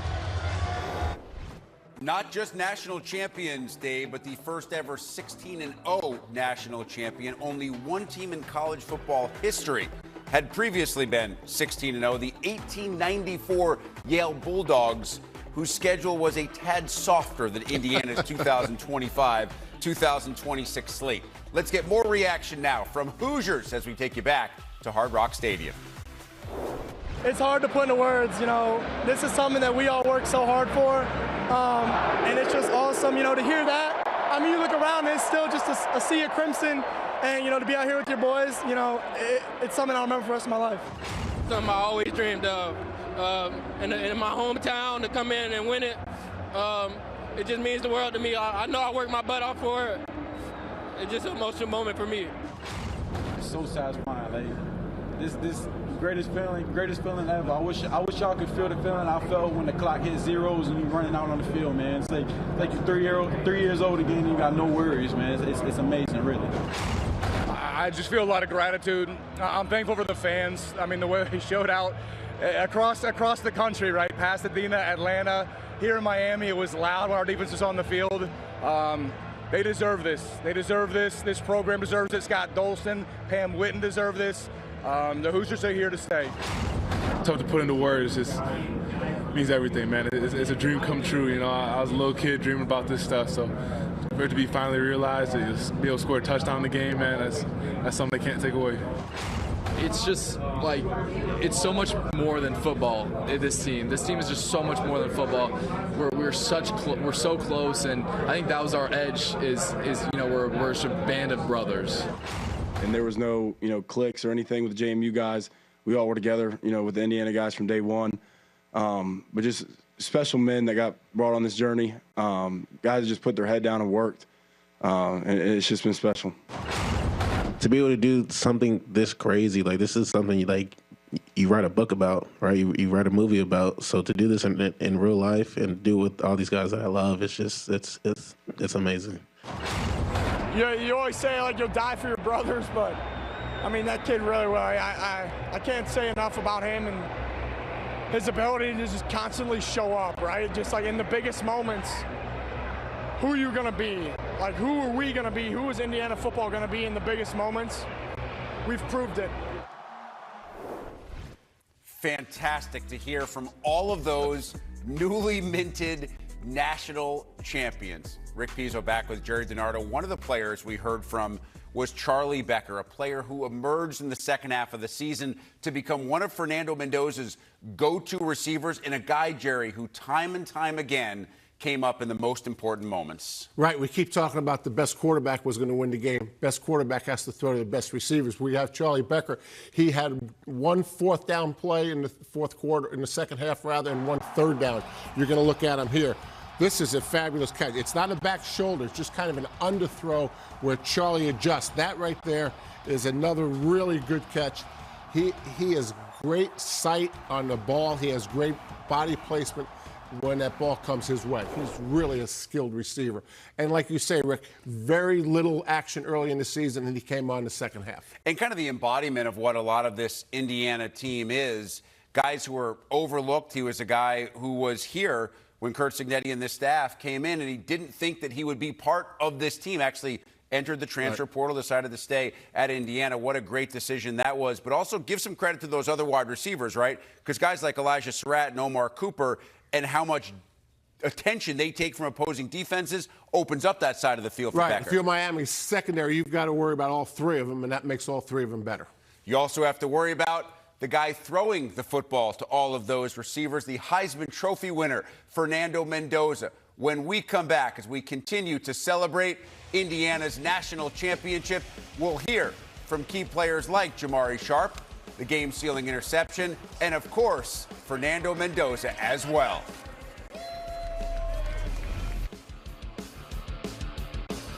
Talk about going to win a football game. This is it. Mendoza ready to take the snap. He takes it. He looks. He runs it. And he ties for the end zone. Does he get it in? Touchdown! Fernando Mendoza runs the football and scores. That touchdown run helping Fernando Mendoza join a very elite group. Already joined some pretty good company when he won the Heisman earlier this year. But these names are those to have won the Heisman as a quarterback and then followed it up with a national title in the same season. Dave Revson, Rhett Lewis at Hard Rock Stadium with the Heisman Trophy winner and newly minted national champion. Heisman Trophy winner Fernando Mendoza is with us now, and also national champion Fernando Mendoza. Fernando, we were saying earlier today that if you submitted this as a script for a Disney movie, they might say, you know, it's a little over the top. You take the worst team in the history of college football, new coach comes in, 2 years, they're national champs. You add in a scene with the quarterback in his hometown, in front of his family, playing against a school that wouldn't even take him as a walk-on, scoring the game-winning touchdown. What are you feeling? Yeah, first of all, in all my however long I've lived in Miami, I'm born, it's never been this cold ever. Yeah, I know. What are we doing here, man? It's insane, yeah. Well, you can keep it up. Yeah. But it means a lot. And like you said, it's straight out of a movie. And the best director there is God, so I really can't thank him enough. And it's just all of us having such optimism and self-belief in each other. Because if you really go like through the roster of this team, we have very impressive players, but the sum, I mean, it's the whole is greater than the sum of the parts. Yeah, it's not, So I mean, it's just so great to be with those guys, and we all make each other better, and that's a special part of this team and a special part of this championship. No doubt, man. And that play that Dave's talking about is going to be the stuff of legend in Indiana. I mean, a fourth down call, right? And Coach Signetti first decides to go for it. Coach Shanahan makes the call. You find your way into the end zone, like that whole sequence. What's kind of ringing back in your head from that sequence? So I was like, oh, we're kicking the field goal. And a little part of me was like, all right, 4th and 5. It's probably kick the field goal because we just had, a not great play. And they defended the previous play really well. So I'm like, let's kick the field goal, whatever. We'll get another drive at it. And then Coach Shanahan made the play call. I'm like, all right, here we go. We've bet on ourselves our entire lives and this season. Yeah. So no other way fitting more to bet on ourselves on 4th and 5 to win the game. They were really physical with you guys. They're really physical with you, maybe borderline not within the rules, but this was a different game. This wasn't a Fernando Mendoza, more touchdown passes than incompletions kind of game. What does it say about this team that you were able to win that kind of a game? There's different types of play. There's different types of games and different types of play styles in the way the game goes. Miami extremely physical. We knew it was going to be a physical game. So at that point, we had to be physical and gritty. Whether it was myself, trying to extend and score a touchdown, whether it was our offensive line and our hogs, really doing the work up front, or receivers blocking downfield and making contested catches. The nature and the name of this game was physicality, and the most physical team was going to win, and we were able to out-physical them in the end. The most clutch team. How about the third downs and the fourth downs? Your guy Charlie Becker twice again. I just kind of keep coming back to the joy that some of those plays have brought. You're such a joyful dude, right? Do you have a sense now of the joy that you've brought your teammates, the fan base of this program, people who have played at Indiana before, the state of Indiana? Do you get a sense of that now? It hasn't even sunk in yet. I'm usually a very emotional guy. I'd be bawling my eyes out, but it's so much emotion it hasn't even sunk in yet. Yeah. I still, my body needs to digest it. Yeah. However, I mean, that's the biggest thing is, I play for my why, which is my family. Yeah. Everybody plays for their why. Yeah. And to bring joy to somebody else, I think is the greatest thing you can do as a human being. I want to ask you about your family as we wrap it up here. America's fallen in love with your family. They love seeing your mom cheering you on and your dad. Have you spoken to them tonight? I spoke to them a little bit. What was that exchange like? Tell me about it. Teared up a little bit. It was great seeing them. See them on the field after winning the national championship. What did they say? Miami, against Miami. Yeah. Winning the Natty. It's insane. I don't think any of us would have ever thought this. But it kind of goes back to how tight we are as a family and always fighting through any struggle and adversity. We're always overcoming it, similar to IU football this season. Whether we were down, whether we're up, we were never complacent and always figured a way to find it out. Just out of curiosity, what's that hunt for complacency going to be like from Coach Signetti maybe for this next team? Probably starting, what, Wednesday? Yeah, I have no idea. Yeah. I have no I'll idea. take things Fernando doesn't need to worry about for 500, That's right? That's it. Well, I don't. Yeah, I mean, I do have another year eligible. No, see? Okay. All right. All right. I mean, are you prepared to make an announcement that you're coming back? I'm really happy we won the national championship. I'm really happy we won the national championship. I'm going to enjoy this present moment. You should. I'll enjoy this present moment with my guys. He dropped a little hint, though. No, seriously, Fernando, congratulations. Yeah. Unbelievable story. And as you said, to do it in your hometown in front of your family makes it all that much more special. We appreciate your time as we have all year. Congratulations, and go enjoy this. Thank you, guys. God bless. Man. Appreciate it. Let's go back to Chicago. Fair to say it will be a late night / early morning for all Indiana fans in South Florida. The city of Miami sure to be bathed in cream and crimson.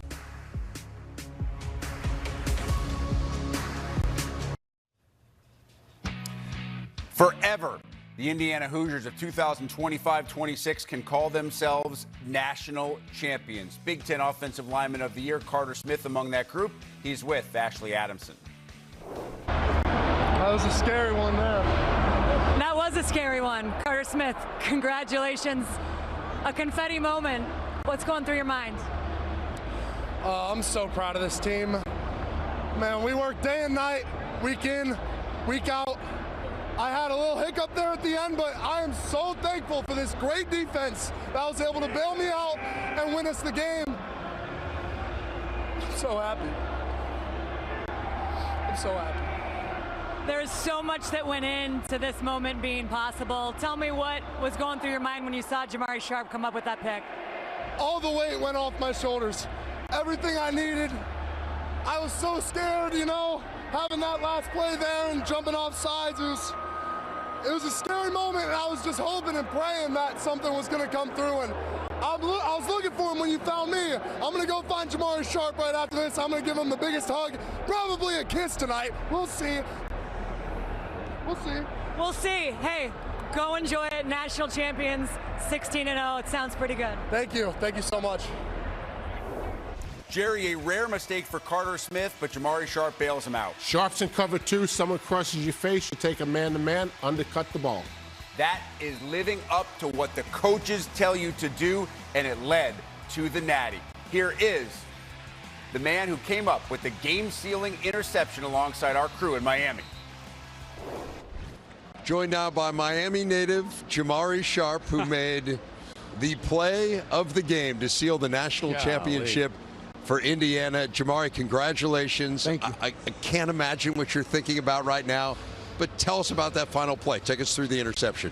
So we were in cover two, and my coach always told us that when we're in cover two in this 3-by-1, I would have to carry my man. And I carried him because I seen he was going vertical, and then I seen Carson Beck release the ball, and I was like, I got to make this play, and I picked it off. This guy, huh? So that gives you just a little bit of an insight. When we talk about this coaching staff being able to teach from the front of the room and their players understand it, that's what we just heard right there. And that's what we saw executed. Outstanding job. What are some of the things that you guys felt were going to have to be the keys for you guys to be able to come away with a win today? We knew that we was going to have to be fast, physical, and relentless because we know Miami was a good football team, and we know that they were also fast, physical, and relentless, and that we were going to have to play all 4 quarters together. Yeah. Fast, physical, relentless, smart, disciplined, poised. Yes, sir. One play at a time. One play at a time. Through 150. Yeah. Each Yes, play sir. is a life, not affected by success or failure. I get it. I mean, like, you're living it. You studied. Right. He's studying, right? The altar of Signetti, yes. That's him. But you've also lived the other side of this coin. A couple of years that were pretty tough, right? With the losses. I saw those with you guys up in the radio booth, and you've earned this moment. So tell me what it took for you to kind of flip your mindset and to flip your, the way that you approach this game to be in this moment right now from where you came from once you got to IU. So, when I first got to IU, we weren't all that good. Yeah. And the coaching staff got fired.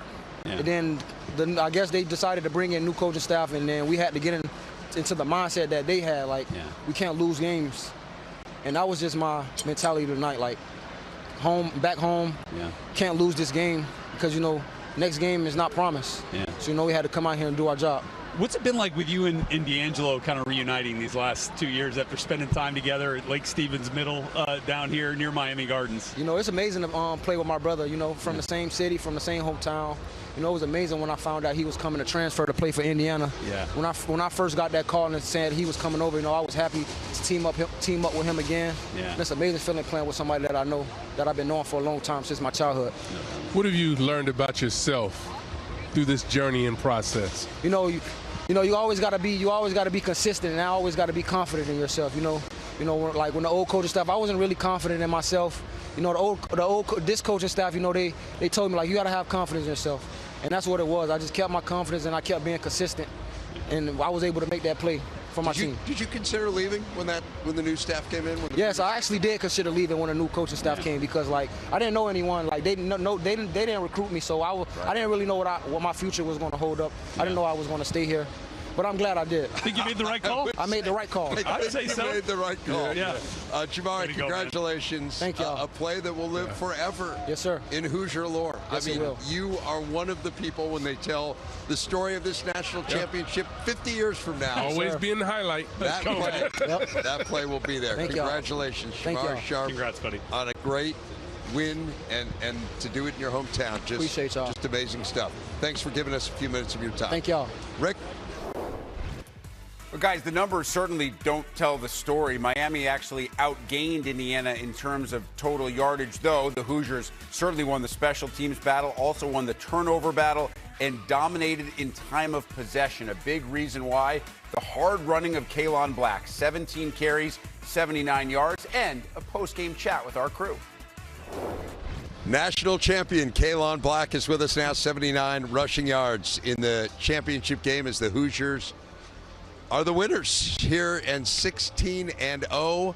I mean, all of this that Coach Signetti has promised through the years, it came to be here today. What are the thoughts going through your head as that clock hits zero? Man, it was unreal, man, just seeing the clock hit zero. Finally a national champion. This is my first national championship in my whole career. Yes. And, man, it's just a blessing to be a part of, man, just all the hard work, trials and tribulations, all the blood, sweat, and tears that we put in on the summer workouts and the spring ball. It just all came out tonight. Yeah. There was the timeout before the Mendoza rushing touchdown. What's going through? What's the energy on the sideline? Yeah. What's going through your mind before that play call gets called in? Let's go score. We have to score. Like it's a big moment. Like, this is what we live for, though. Like, we had multiple big moments throughout the season, and I feel like this was just similar to those. Fast, physical, relentless. It has been the catchphrase, but obviously means a lot more since Coach Signetti stepped into Bloomington for the first time. I feel like that's what you are when you run. Fast, physical, relentless, and that's what it took tonight. This was a gritty game, right? This was not the flash that we've seen, so many times. But how would you describe the effort it took, especially from you in the run game, to kind of keep this offense rolling? Man, it took a lot of effort, man. Kudos to those boys up front. Yeah. Our receivers and our tight ends for doing their thing out there as well. I just feel like they've done a great job opening some holes for us, man. Miami had a tough defense. That D-line is amazing and special, number 4 and number 3. And I feel like they gave us some trouble, of course. Yep. But we bounced back, we shook back, and I feel like we executed. I feel like we also need to get your take and maybe your evaluation of Fernando's run on the 4th down that Jake was talking about. I mean, like, that's the stuff of legend right there. What'd you see from your quarterback and his toughness? Gritty, tough. Like, it was amazing, man. I was out there blocking for him, and next thing you know, like, he wasn't down. He's still going. And I just hear the crowd going amazing. I'm just like, whoa, I turn around, he's in the end zone. And, man, I was like, pretty good. Man, he's tough, man. He's tough.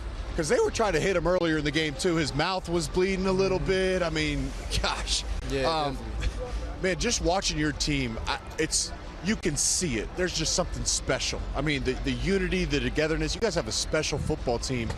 10 years from now, when you look back and think back about this team, what are you going to remember besides even just the wins? What are you going to take away from this season? Man, I feel like our togetherness and our chemistry off the field, all the things we do in the locker room, man, just all the togetherness. We always joke and laugh around with each other, but we also know when to turn that switch on and get serious. And I feel like we executed a lot and did a great job this whole season of just being ourselves, never getting too complacent, and always wanting more. I want to ask you a little bit about Curt Signetti. You've been connected to him for quite some time because he recruited you to JMU. You went with him when he came to Indiana. What is it about him? Like, where does his genius lie? How did he get this done? Man, he's a football guru, honestly. Like, he spends all day watching film. He's always looking for ways to get better. He's watching other teams, seeing which plays that we can steal and add to our repertoire. And I feel like he's done a great job of just making sure everyone has been on the same page over the years. What did he say to you guys in the locker room afward? Man, I don't even think I got a chance to hear him. It's been so much. Hopefully someone got it on video. Fast, physical, relentless. Yeah, one more time. Something was probably of that nature. I just got one more because I thought that was a great question, Dave, about Kurt's, what makes him great. And again, I keep coming back to belief, right? And the belief that he had in himself and then he's had in this team from the start, right? But you had to believe, too, because, you watched Tyson and Justice take the majority of the run at running back last year, knowing that you only had one left to play. You could have gone somewhere else, but you kind of held at IU and held for Coach Curt Cignetti. How much is that belief rubbed off on you? A lot, man. Like, just being through that whole process, I was able to learn from two great backs in Tyson and Justice, man. And Justice is still with us, and he's done a great job of just making sure that we learn and we keep growing and never get too complacent. But, man, like, it's just all been a process, man, and it's so great to be a part of. Kalon Black, national champ. Got a nice ring, doesn't it? It does, man. Good. Blessed, man. Blessed. All right, congratulations. Go enjoy it with your teammates. Thank you.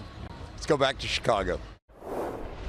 Coming up next, we hear from two of the stars behind the scenes, Indiana Athletic Director Scott Dolson and University President Pam Whitten, on what this Natty means to them.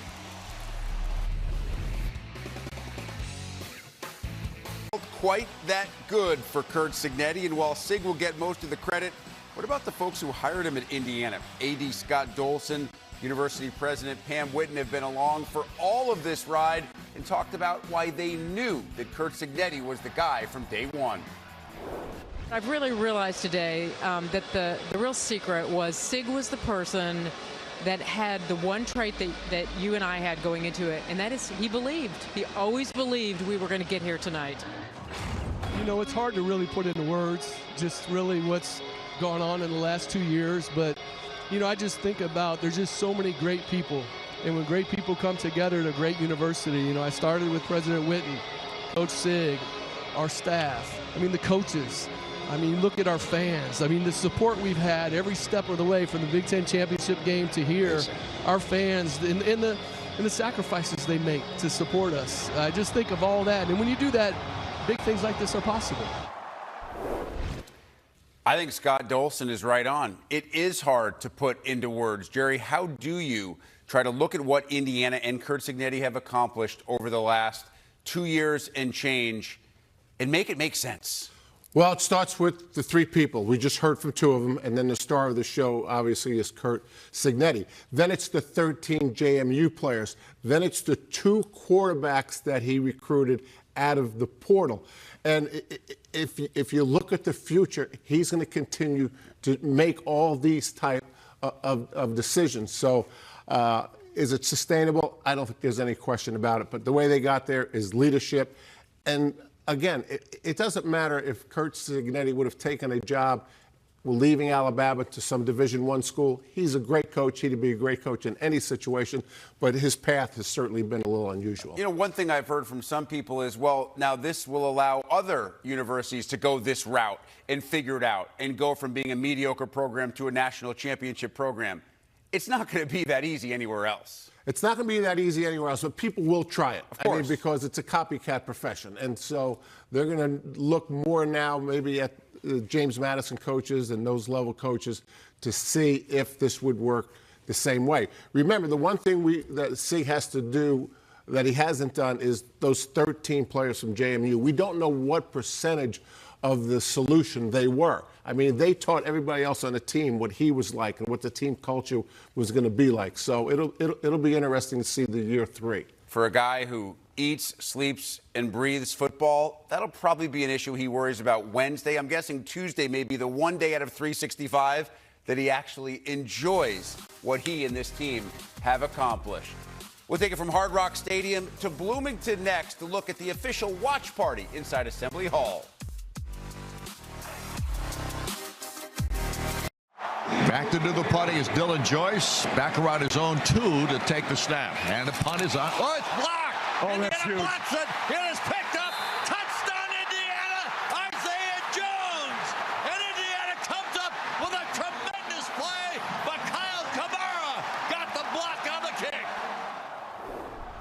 For those who couldn't see the plays like that in person at Hard Rock, next best place to watch was at the official Indiana watch party inside Assembly Hall. It's where our Danny Rogers was amongst the rest of Hoosier Nation. You could hear every bit of the 14,000 fans who gathered inside Assembly Hall to experience what could be a once-in-a-lifetime moment. The white rally towels added to the incredible scene here in Bloomington as the Hoosiers were crowned national champions. Absolutely electric. Like the only thing is magical. It's everything about this is just absolutely magical. It's amazing. I've been a fan for 30 years. I graduated in 2000. I actually volunteered for the football team with Randall L. and so many players, and I'm just so happy for my university, for all the students and the staff. This is historic. This is a moment, and I'm so proud to be here. I've traveled, came in the snow, in the rain when we wasn't winning. So to have this moment, it's amazing. Now Indiana fans wait back here in Bloomington to welcome their national champion Hoosiers back home. And the post-game social media scene includes some of those students leaving Assembly Hall and going out to celebrate on Kirkwood. Congratulations from athletic stars like Tyrese Halliburton, Caitlin Clark, and one of the most famous Indiana alums of all time, Mark Cuban. Coming up in just over a week's time, we bring you the 2026 Big Ten football schedule release show, January 27th, 5:30 Eastern, 2:30 Pacific. I have been authorized to share with you one ahead-of-time piece of information. The Indiana-Ohio State rematch from this year's Big Ten championship game will take place in Week 7, the official date, October 17th. Hoosiers hosting the Buckeyes at Memorial Stadium. Pair of women's hoop scores, non-conference action. Number 7, Michigan, comes from way behind but just comes up short against Vanderbilt as the Wolverines fall 72-69. Ohio State posts a top 10 win as the Buckeyes beat 9th-ranked TCU 71-69. Double dip of men's hoops comes your way on Tuesday night, starting with Minnesota, Ohio State. We'll follow it up with Rutgers and Iowa. Our coverage begins with the Big Ten Live tip-off show, 6 Eastern, 3 Pacific time. Get some final thoughts on Indiana's national championship season from both Jerry DiNardo here in studio and our Miami-based crew right after this. This is a really good team that plays its best in the biggest moments like this. The heart in this football team, I just can't say enough. It ain't little old Indiana. This is who we are. This is our DNA. This felt like a home game. It's insane to me. We're always buying in every single week so we can have great performances like we did tonight. We want to impose our will and break yours. It's really just that simple. But it is incredible to think of how far this program has come. You dream of this as a kid. Congratulations to the Indiana Hoosiers, football national champions. Undefeated Big Ten champs, Rose Bowl champs, Peach Bowl champs, and now, most importantly, national champs. Let's take one final trip to the site of the Natty and get closing thoughts from our crew at Hard Rock Stadium. Wrapping things up here from Hard Rock Stadium, where the Indiana Hoosiers have authored the most unlikely tale in college football history.